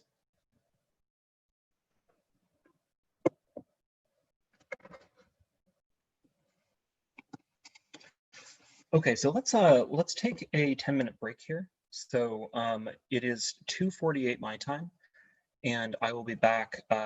So we'll start up again at 2:58. And if there are any questions in the meantime, please let me know.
Okay. So are there any questions about this? Are there any questions about this fit, this way of fitting things before we jump on to the next part? And I will kind of show you. So instead of kind of going through the math, although I'm more than happy to if you want, basically we do the fit, and I do the fit out in this notebook that I'll be uploading. And this is roughly what you get. So you do see this approximately 10-year periodicity. It's actually more than 10 years in this. There's definitely some parameter adjustment that could happen. But you do at least get a sort of reasonable similarity with this picture just by doing like a fairly sort of, trying to fit the periods and trying to fit the increase and the decrease. You can do reasonably well. And of course, this would form as a starting point, and then you can clamp these parameters down a little bit using something like ML.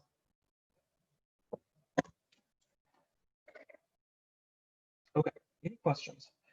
And also, any questions about is there any questions about this process in general, or this way of thinking about how to fit parameters for a model?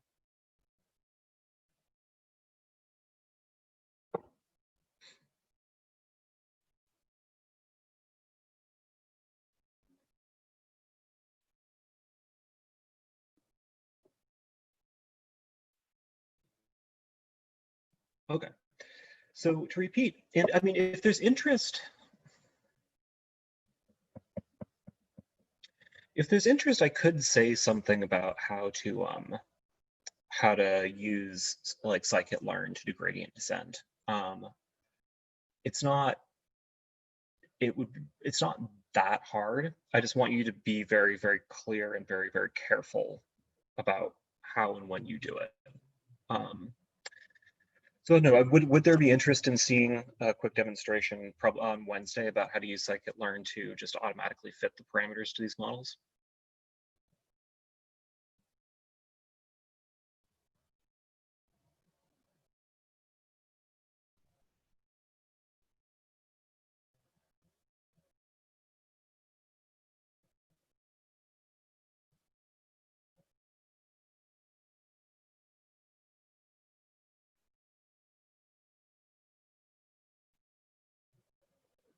Okay, a couple of people.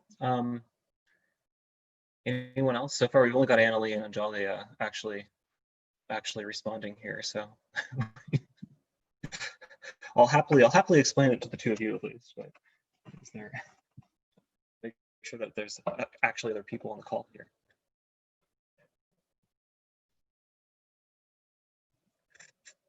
Okay, yeah. So I'll be more than happy to go through and just do a quick little explanation of how to do it.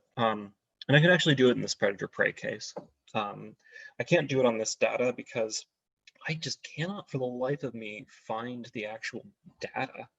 But what are you gonna do? Okay, so I think the last thing that I want to talk about today, I think that I've decided is instead of starting on the heat equation, I just want to say a little something about these kinds of large systems of equations that we talked about that we started talking about a little bit in the homework, and then at the end of the day, I kind of gave you guys a bad formulation, which I really apologize for, and so made it a bonus, but sort of what we were thinking about in question 7.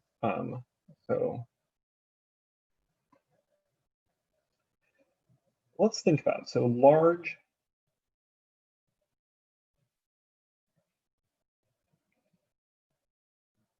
systems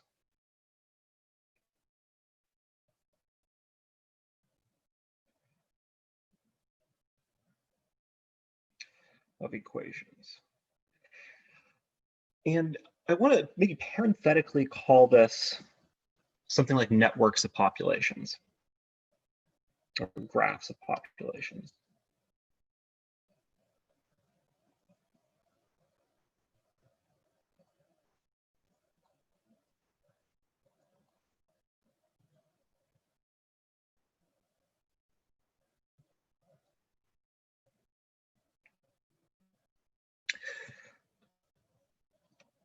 So let's look at the Volterra equations.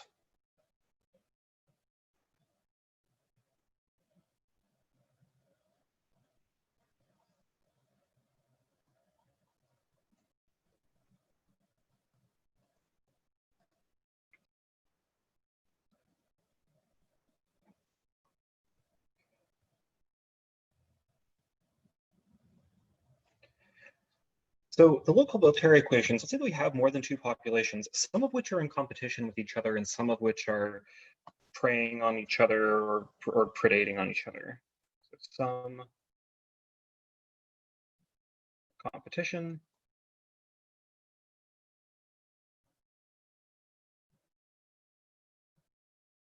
Some predator-prey.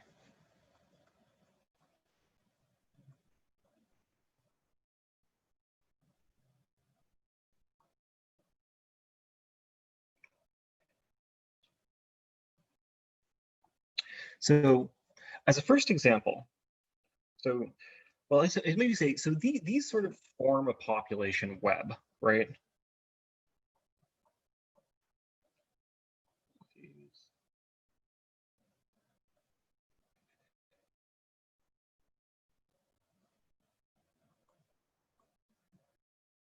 So these form an eco-web, right?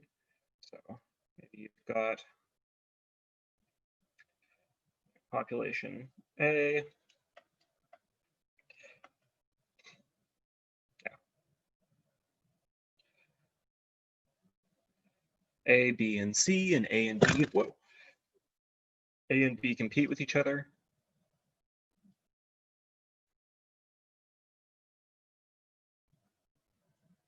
Compete. C preys on A and B.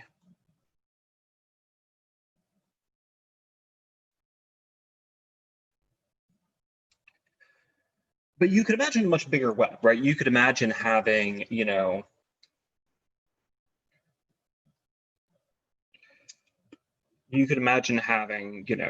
something like grass at the bottom, and then you've got, you know, ants and deer preying on the grass and the ants, or, you know, or whatever, you know, deer preying, you know, all kinds of, you know, you could imagine having much larger webs. Not try to spell it out. But this web leads directly to a set of equations.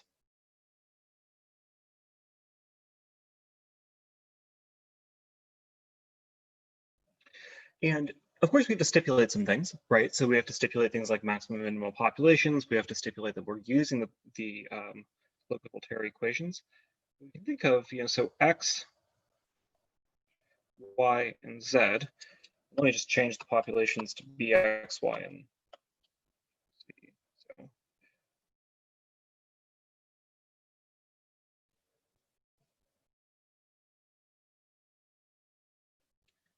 So we're basically going to have our standard equations here, right? So X is going to grow logistically. So we're going to have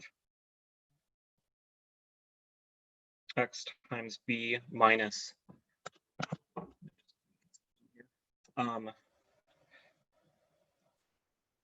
d1x. We have some sort of population max. Plus, okay, so then we're going to have a competition term. So we're going to, sorry, minus, so the competition term between x and y. And then we're also going to have a predation term. So minus the predation of x and z.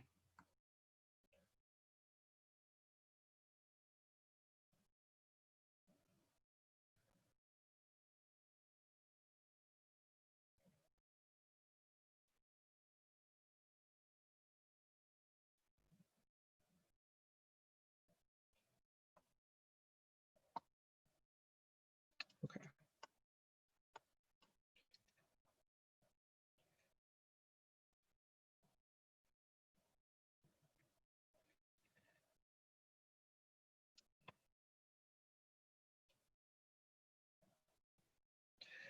So again, what are these? This is going to be, so this is logistic growth.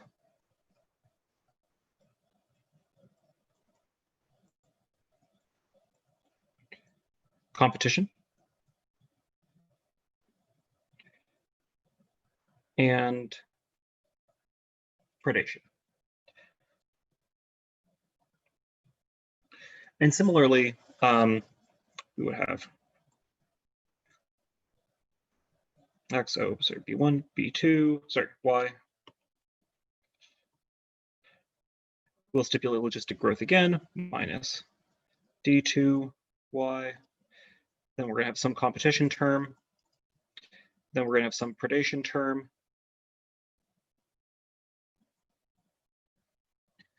And then, of course, for Z, we're going to have the equations where we benefit from predation. Stay consistent. We benefit from predation. So R1 ZX plus R2 ZY, and then we die off, right? So minus.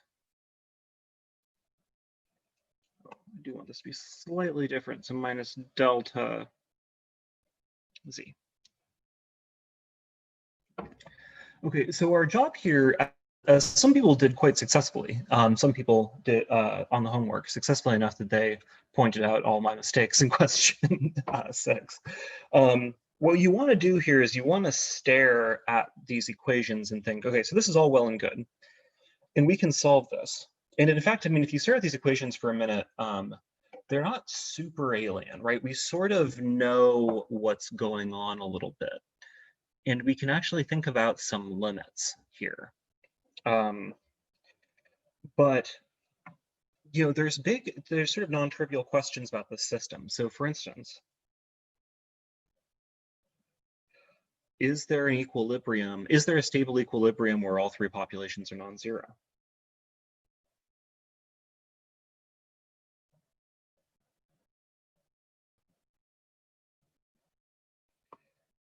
Actually, I'm just even going to drop stable for the moment. Is there an equilibrium where all three populations are non-zero?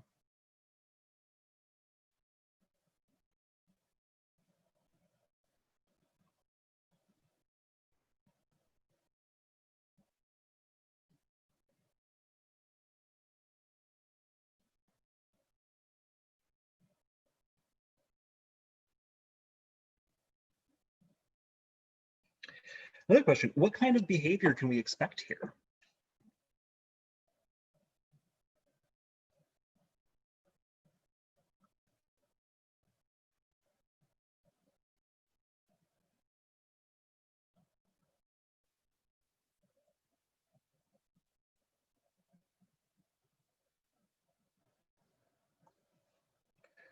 Right? What kind of behavior do you expect? Is this, do we expect this to be, do we expect to have cyclic solutions? Do we expect stable equilibria, unstable equilibria? I mean, it's kind of confusing, right? Because we know that the predator-prey equations, so if D1 and D2 were equal to 0, right? And Y was equal to 0, then the XZ system would be cyclic, right? Because that would just be the standard Volterra predator-prey equations. However, we know that the competition model equations are never cyclic, right? They either usually what happens is one population dies, but occasionally you find an equilibrium. But either way, the equilibrium is it's a stable equilibrium. If you can get to that equilibrium, it's a stable equilibrium. So basically, in the case with no predators, usually the population dies, or usually it's hard to quantify that, but either the population dies off or it settles down to stable equilibrium. We certainly don't get any sort of oscillatory behavior. So we have this weird situation where in some limits we get oscillatory behavior and in other limits we get stable behavior. So what can we expect? Is there an equilibrium? And last question, can we generalize this?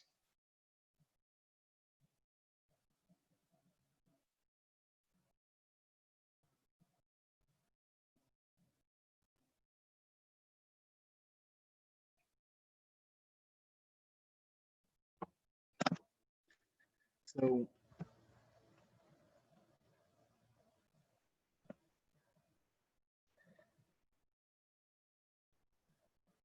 one of the interesting things, yeah, so we certainly can do the generalization. We'll talk about that in a second. But one of the things that we get with the behavior that's interesting is you get, I just want to maybe mention this and I can, well, I don't have time to show it. I might show in a second, but one of the interesting things you get with the behavior is that you can show that you actually have a case where you can introduce a predator into a competitive system where one of the populations dies off, and the predator actually, a predator that predates on both populations actually stabilizes the system. So without the introduction of a predator, so interesting example. Interesting.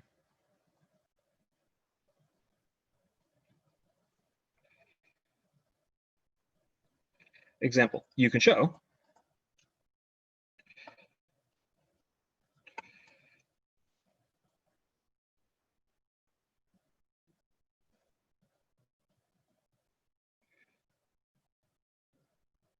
introducing a predator can stabilize a competition system.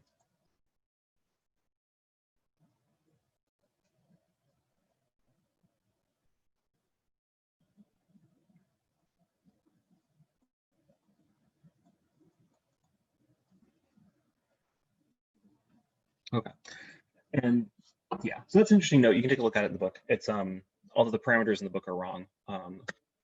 I've got the code in the little side notes here that I'll upload. I should show you really fast. There's sort of nothing like super enlightening about it. I mean, it's an interesting exercise. I would actually say exercise show this. Find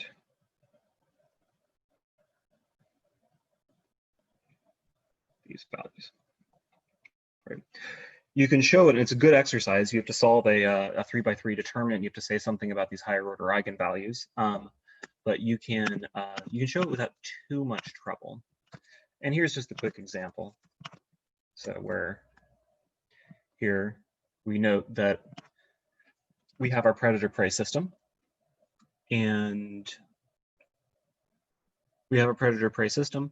and when we set the initial conditions to have zero predators, then pretty quickly population A skyrockets, takes up all the resources, population B is outcompeted, and the predators of course stay at zero. Great. Alternatively, though, if we knock the predators up suddenly to 10, and the predators, I want to point out, are predating on both populations, and they're actually predating on both populations at the same rate.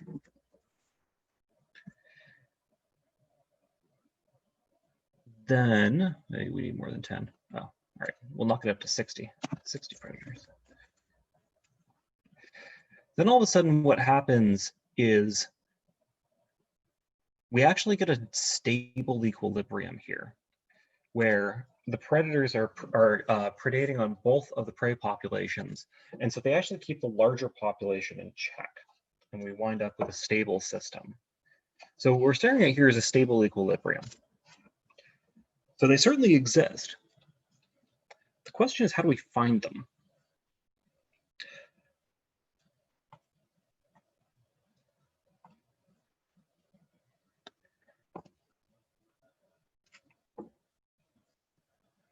Okay.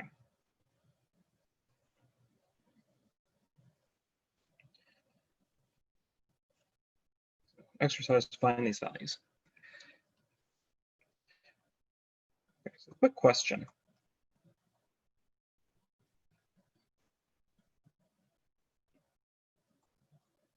How many equilibrium solutions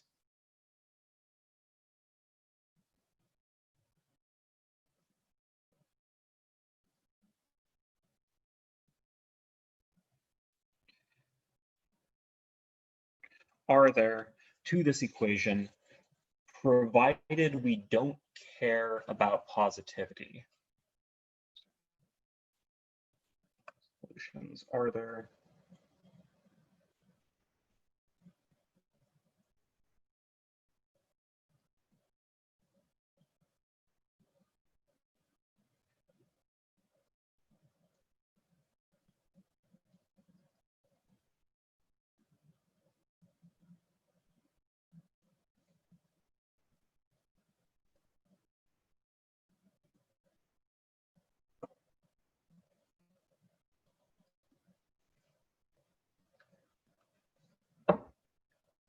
Okay.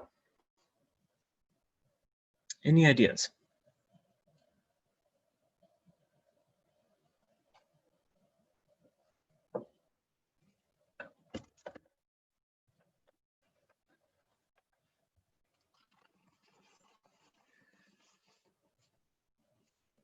So tackling this would have to be a little bit clever, but the analogy here is to ask, how many equilibrium solutions were there to, so yeah, so maybe the analogy here, or the question, sub-question.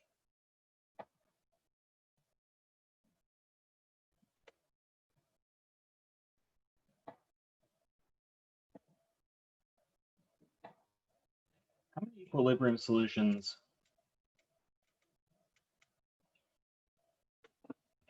to the predator-prey equations?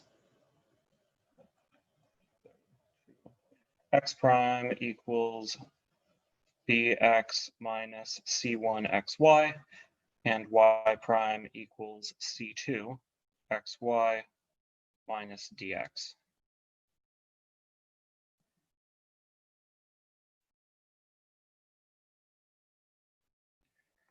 And similarly, how about to the competitor equations?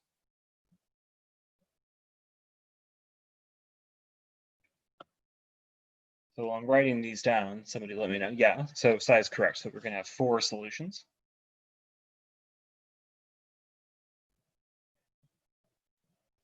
What about to the competitor equations?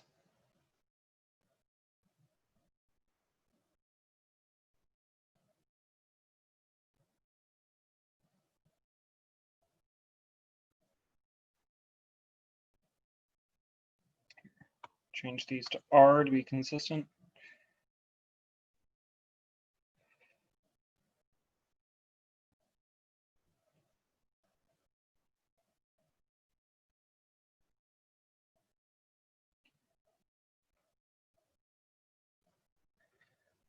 Also 4, yep. In kind of what form do these both have? Right, like we can list off the solutions here. Let me actually do that really fast. This is going to be important in thinking about how do we properly generalize.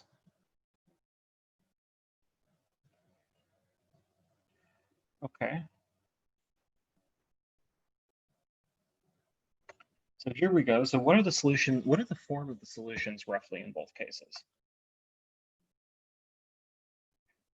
Well, first, they both share one equilibrium, right? What's the equilibrium they both share?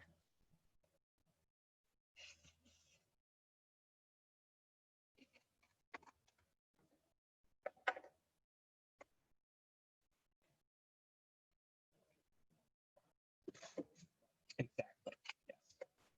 So this is exactly the right form. So they both have solutions of the form. So 0, 0,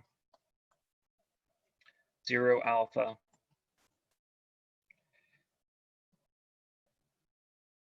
beta 0, and yeah, call them whatever we want, gamma, delta.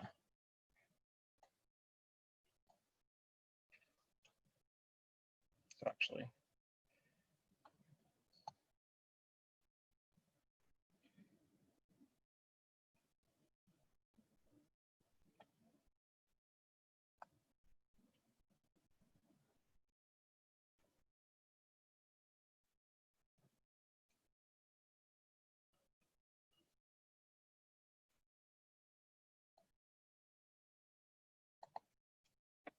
okay, so this is great, right?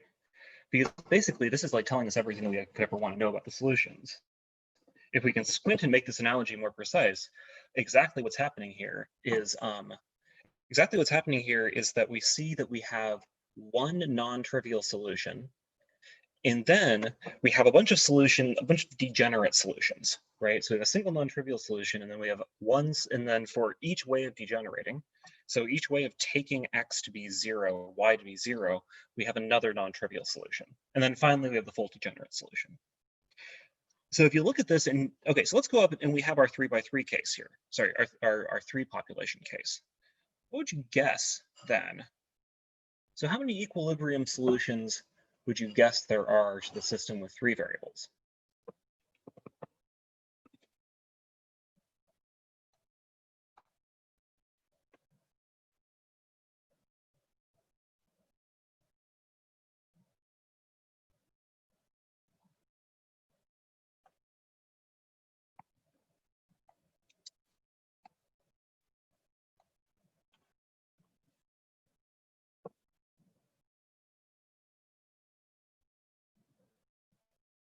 We've got 2 9s and an 8.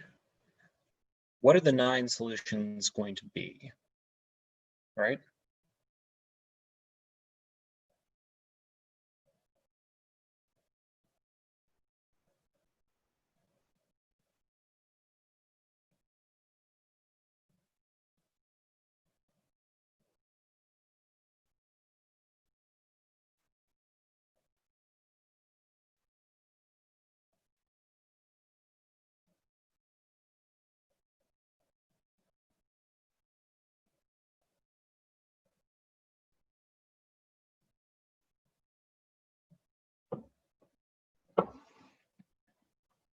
So if we guess that it's going to have the same form as before, what do we think? We've got a suggestion for 9. We've got a suggestion for 8. Any other votes?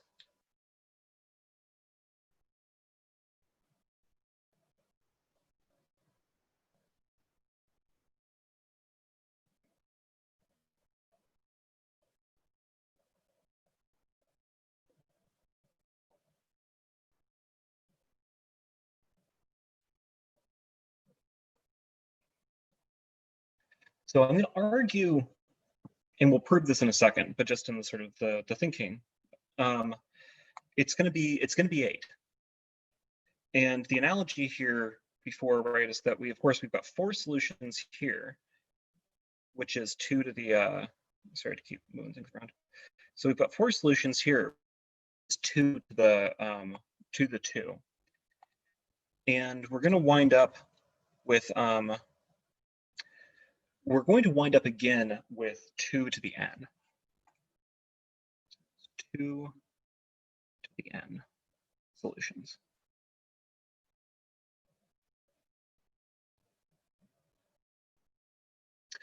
And the reason roughly is that what we're going to find is that we have exactly one, we have one solution for basically each way of degenerating, right? And so going to find we have one solution where all of them are non-zero.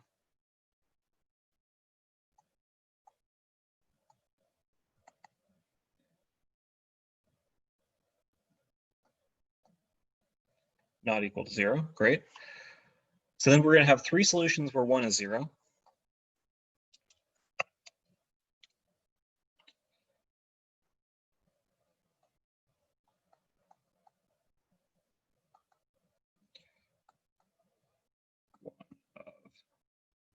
X, Y, oh, sorry, not equal to 0. Z is equal to 0. We're going to have three solutions where 2 are 0.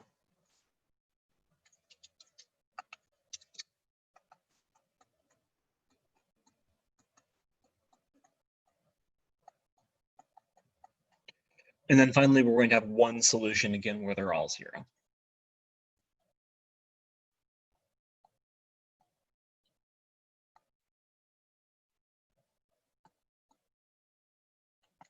Okay.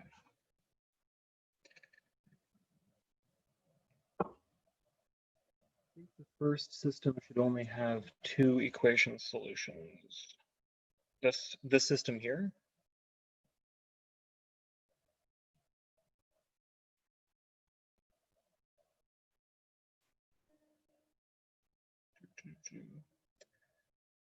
The one farther down. This one. I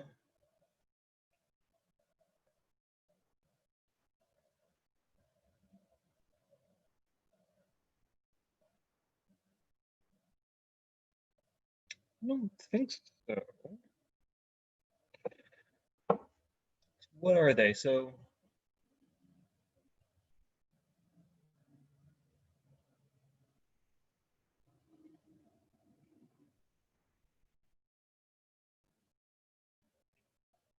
we're going to have one solution at 0, 0. So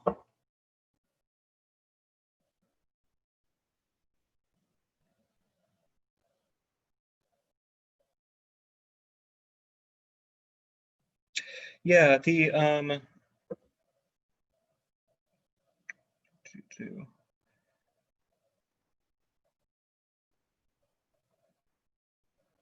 oh, thank you. Yes. You are all correct. Yeah, thank you very, yeah. So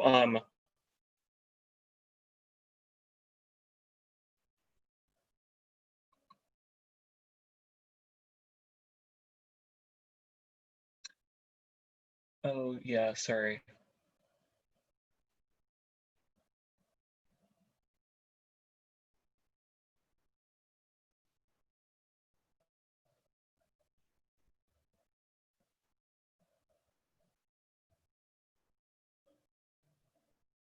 I'm sorry, I'm being sloppy here. I was assuming I said one thing and then I did not do it. So the assumption here, well, okay, so I was assuming logistic growth before. Yeah, I was assuming logistic growth before, and that's where we're gonna get the change. So then what happens? So yeah, sorry.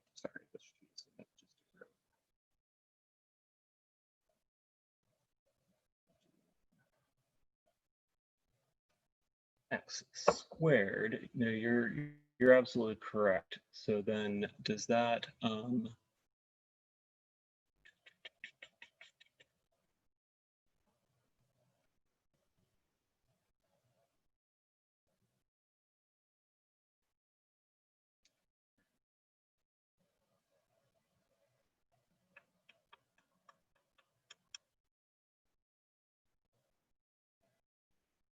yes.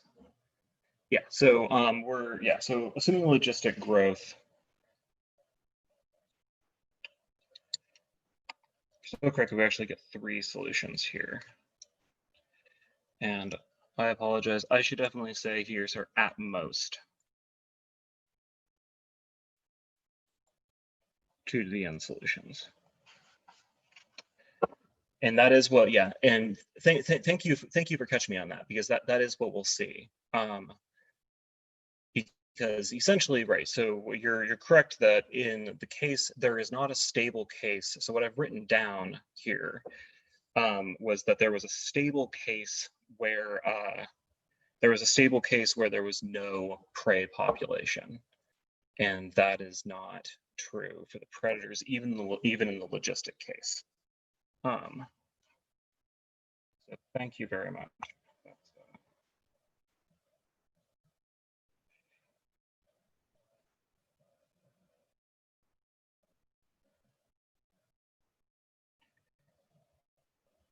Here, whatever cases.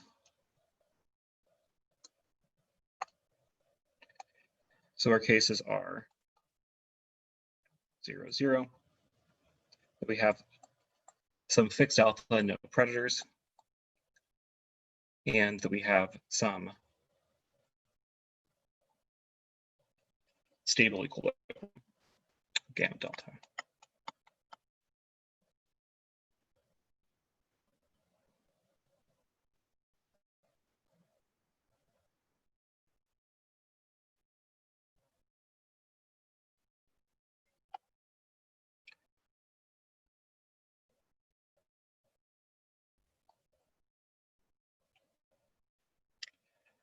Okay. Thank you guys very much.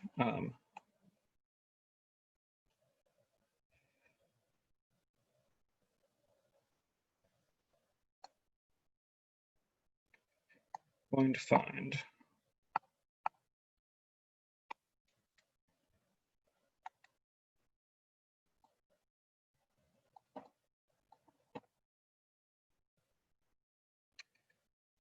all right.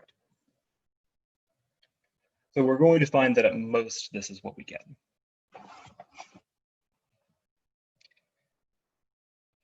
And so let's see that.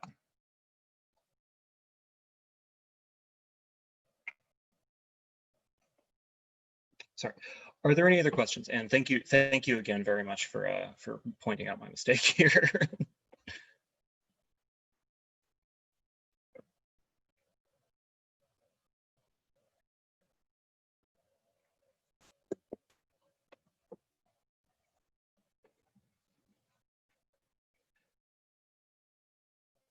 Okay. So we want to basically write this in some sort of unified fashion, right? So let's write the equations as follows.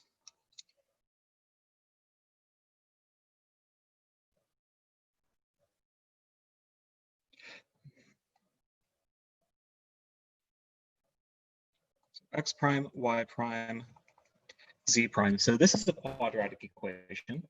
So just like we were trying to write things in a sort of general terms for the linear equation, we can try to write things in general terms for the quadratic equation as well. So this is roughly going to look like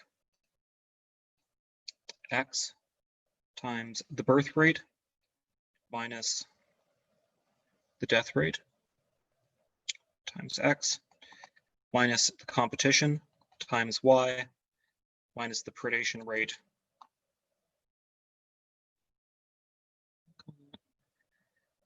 E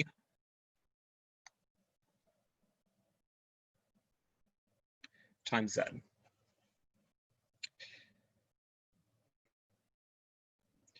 Birth rate minus death rate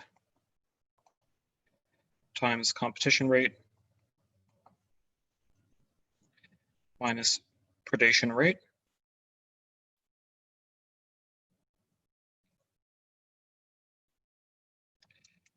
Sorry, we have no birth rate here.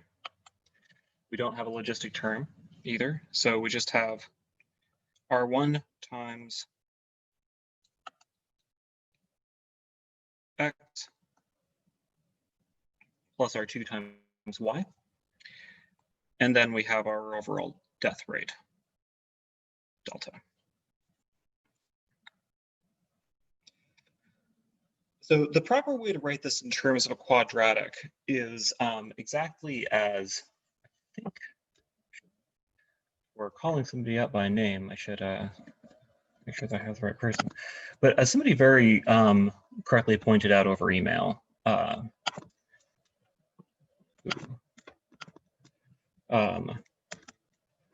think was Raji. So just to give credit where credit's due, so the proper way to think about this really is to write this as a matrix multiplication.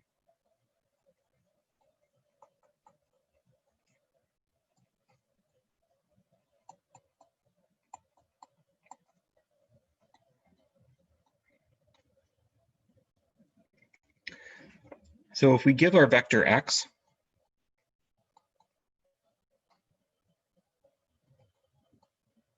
y, z,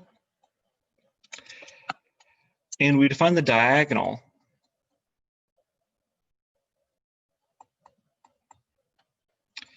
to be the diagonal matrix x, y, z with zeros in the off-diagonal elements.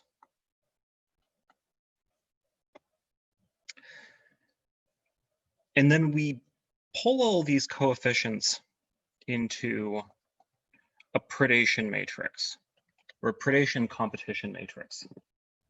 So this is essentially going to be, what is the advantage or disadvantage for competing? And so for instance, for an element of x, competing with itself provides a disadvantage. Competing with y provides a disadvantage, and competing with z provides a disadvantage.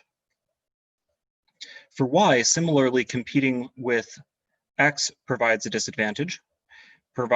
Competing, C2, with y provides a disadvantage, and competing with z also provides a disadvantage. So these are, again, these quadratic meeting possibilities. Whereas for z, competing with itself doesn't provide any disadvantage, and competing with x and y actually provides an advantage.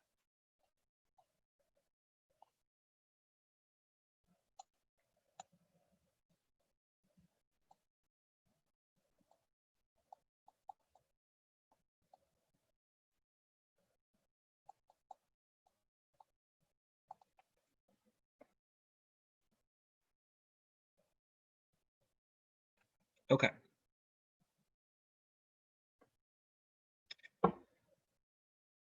So then finally, we have some constant terms. And so we're going to have a natural growth and death rate matrix. We'll call this matrix. Well, we've already got a D. Got too many things floating around. Sorry, it's going to be a vector. So in this case, it's going to be B1, B2, and minus delta. So this is the natural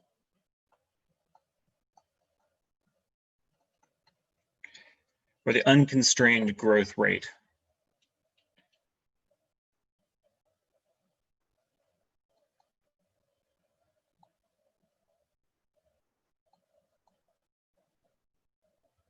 vector. And so this allows us to write down an equation.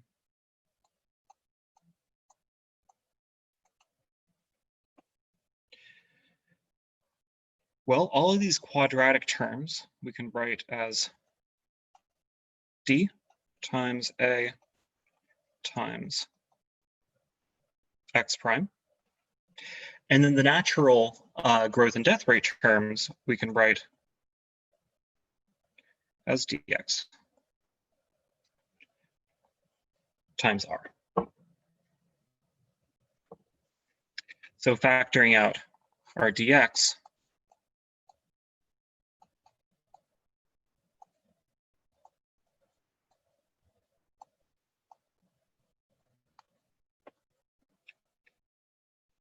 we get the following equation, the following formula. Well, no, following equation. Okay, any questions?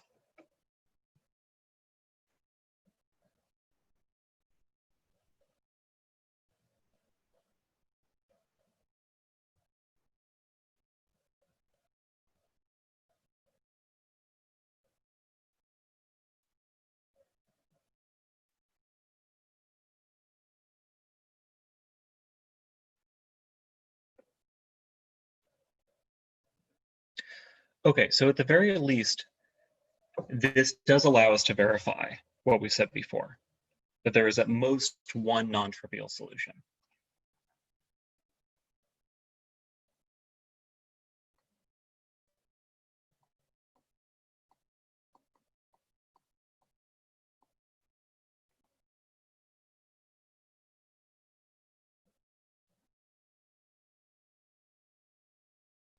So, sorry, not non-trivial, non-degenerate solution.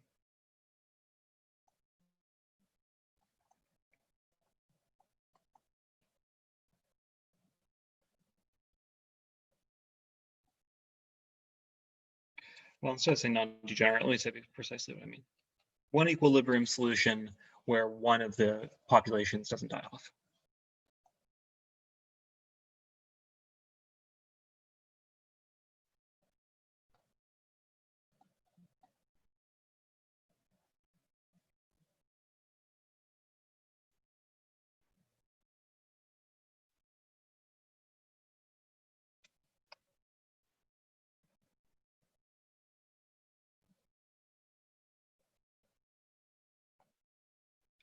X1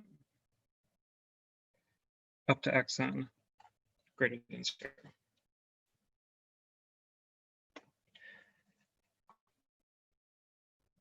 And okay, so why is this? Well, an equilibrium solution, everything's going to be 0.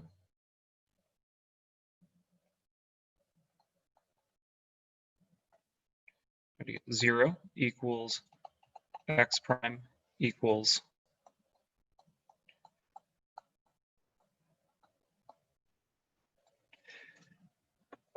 dx plus r.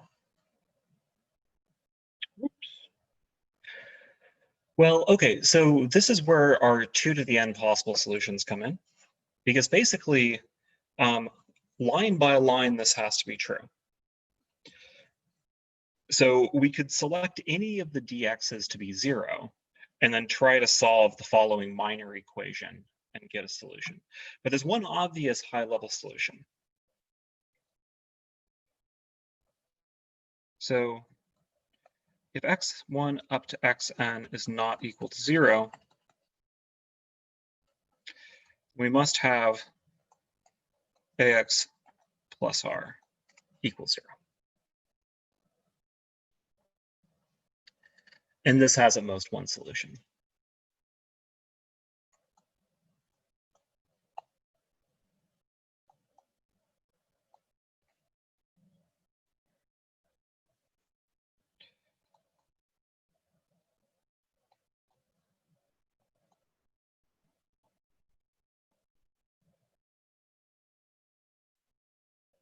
Okay.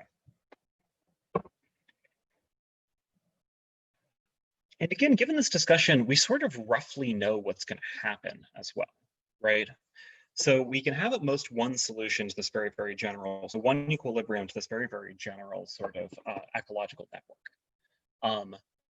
Or what will happen is we will flow down to a degenerate solution, right? We will eventually, 1 or 2 or 3 or 10 of the populations will die off, and then we'll get stuck. Well, then we'll eventually find ourselves in an equilibrium solution to a lower dimensional system. Even more so though, so we have at most one solution, but generically, of course, we don't even have this one solution, right? This solution will only be in the model domain. So the solution will only be in the model domain if all of the xi are positive as well, right? Note. Sorry down there.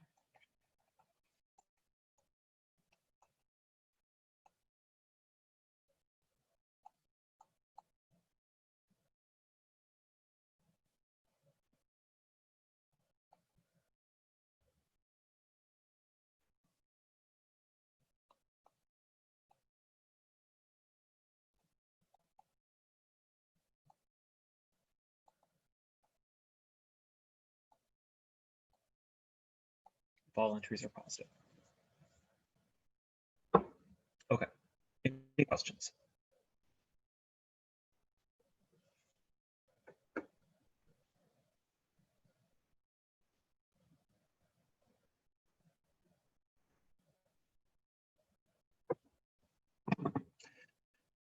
Okay, so in this case, we've actually, so not only have we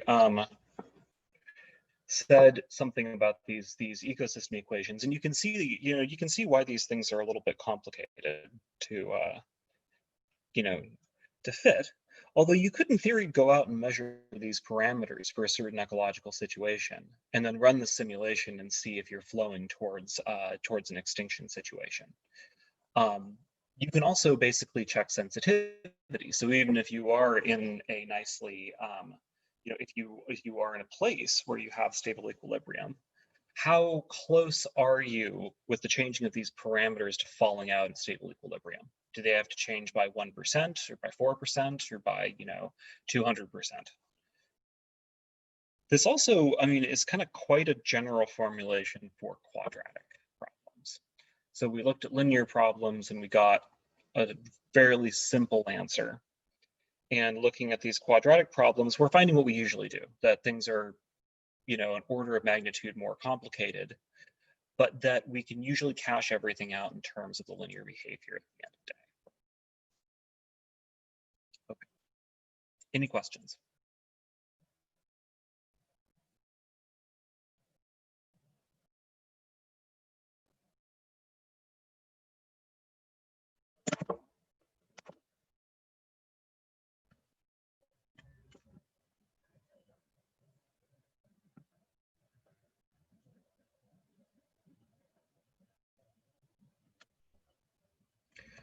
Okay, as a final example of a larger system,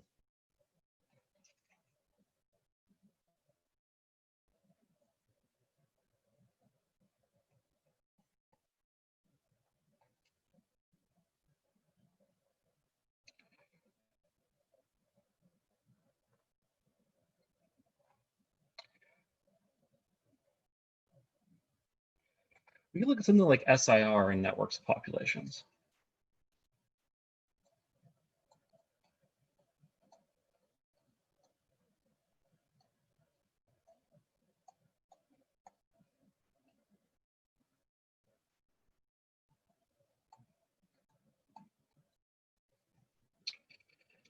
I don't know why I put that in parentheses. So, and this is definitely an angle that you can think about for your project. And I've talked to a couple of you about this. But let's think about a situation where we have something like a city and a hospital, or a village and a hospital.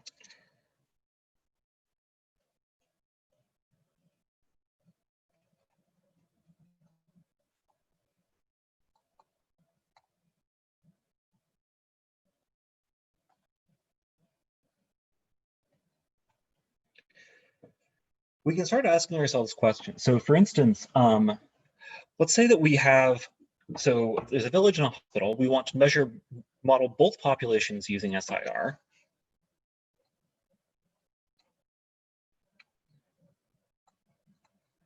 Model both populations using SIR. And we want to model the situation in which infected people are taken to the hospital.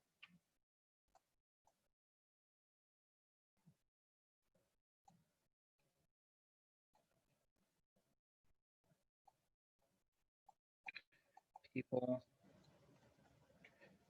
are taken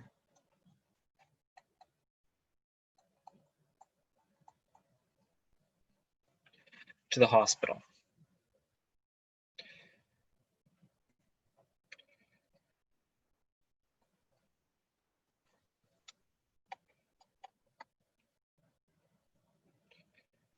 Okay.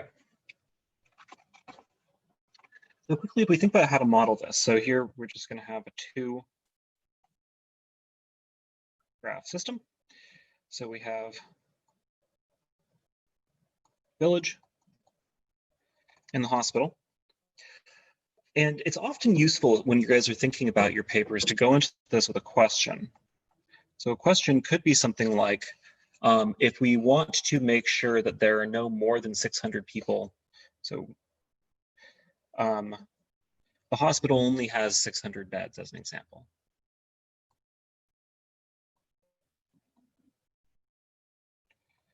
Only has, say, 1,000 beds.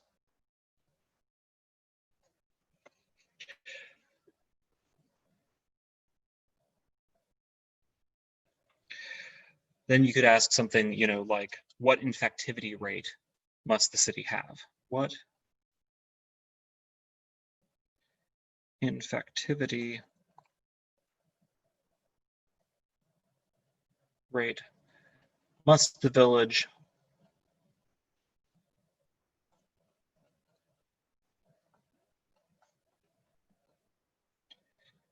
and the hospital have to stay under this number?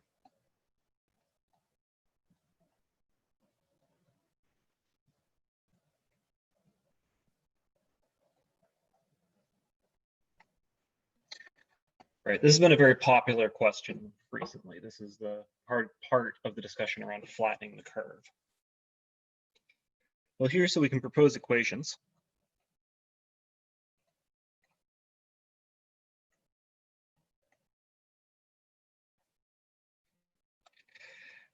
And so if you notice, I mean, this is almost a box model, right? The difference is that the population dynamics, the dynamics within each node are now more complicated. So we have a system of differential equations on each node and then some medium of transfer between them. So for instance, we have our susceptible in the village and our infected in the village. And the susceptible is going to be, well, minus beta V SI.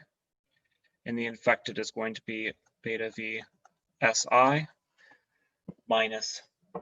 And so here we have some decisions we can make. But let's just assume that we have some recovery if they don't go to the hospital.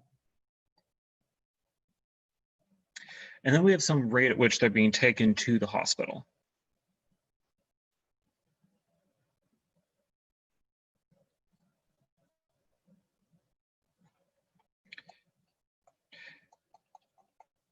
We can write down similar equations for inside the hospital, right? So we have our basic SIR equations.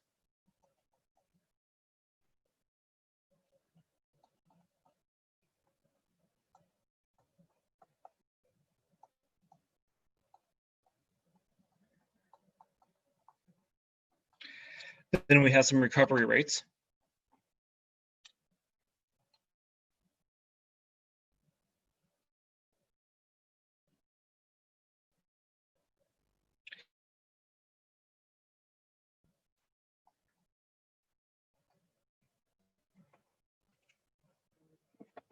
Okay. So then the question becomes, getting an unstable internet. Just a moment. Okay, so this is a nice kind of model. So this is a very, very simple model where we have specified the following meaning of transport, right? That we just, a certain number of infected people are taken to the hospital every day.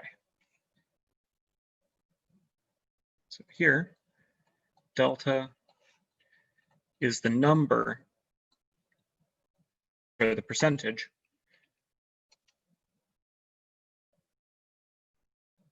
and this should definitely be V, sorry about that.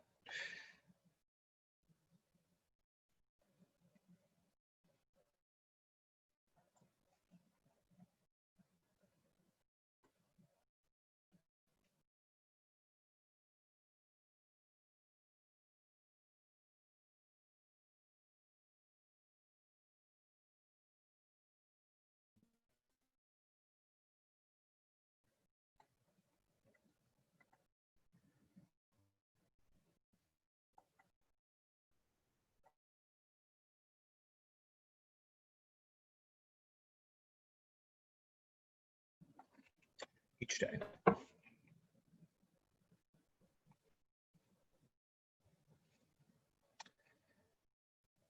I'm losing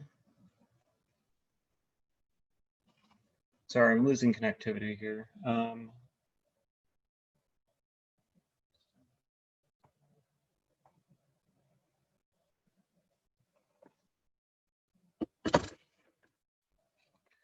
Okay, so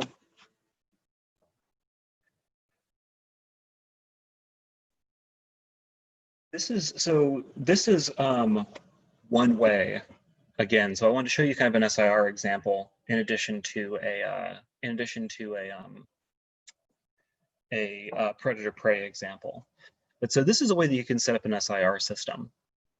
And for instance, then the thing that you have to specify here is the medium of transfer between your various populations. So a village and a hospital might be, in this case, you might make some assumptions like, for instance, I don't know, the recovery rates are the same, You could add a death parameter if you're not in the hospital, something like that. Assume the recovery rate of the hospital is twice as fast as the recovery rate out, But, it's a simple assumption, gamma V equals gamma H. The recovery rate's the same. We just bring them in and then we take care of them better or something like that. You could assume, however, that at a hospital, the susceptible population, there's going to be much better means of taking care of the susceptible population, right? So maybe beta V is some multiple beta H, right? It's 10 times better, something like that. And then if you come up with reasonable estimates for these parameters, especially in terms of, if you look at known diseases, getting gamma is just 1 over the infectivity, things like that, you can really start to try to say something with a system of equations like this. And so this is something that find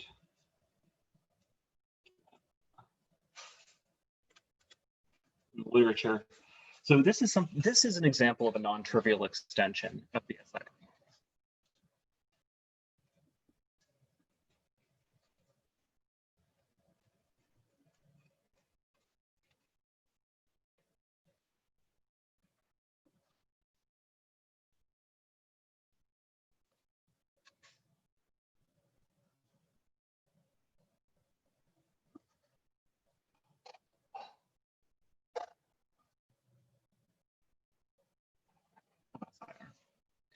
Another thing you could do would be to say, well, one of the, the COVID models, people are generally using a susceptible, exposed, infected, etc. Or you could also split up the models like we did, like we were discussing a little bit earlier today when we were looking at the boarding school example, where you could have an infirmed. So, infected and infirmed, so that we have actually the infected population can get the susceptible population sick before they're known to carry. So that would be, or sorry, infected but not showing symptoms, infected but showing symptoms. So these are all kinds of interesting ways that you could extend models like the SIR model. And that's really what I mean by a non-trivial extension. So I want you to do more than just take some data. So, I want you to take some data and use just the vanilla SIR model. I want you to think about how do you add in more villages, add in more populations, mix them in a way that makes sense, possibly, add in more stages of the population. And then think sensibly and carefully about how you would estimate those parameters. Are there any questions?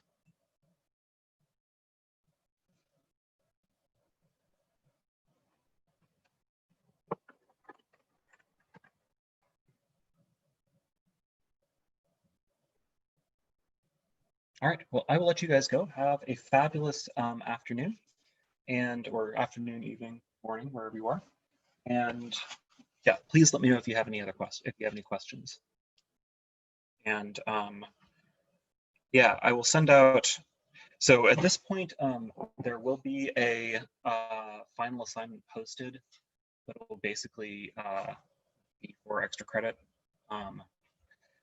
I think it'll be, I don't know, it'll be a couple of points of extra credit. It's not, I may cut it down so it's not a super long assignment, but I would like you to be focusing at this point on your final project.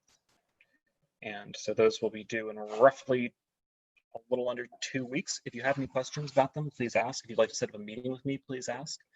And you have any questions, please ask. If you'd like to set up a meeting with me, please ask. I'm more than happy to. And yeah, I'll be checking in with everybody a little bit later this week. So.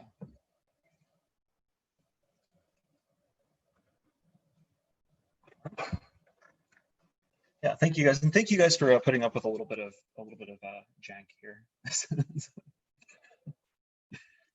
right, have a great day.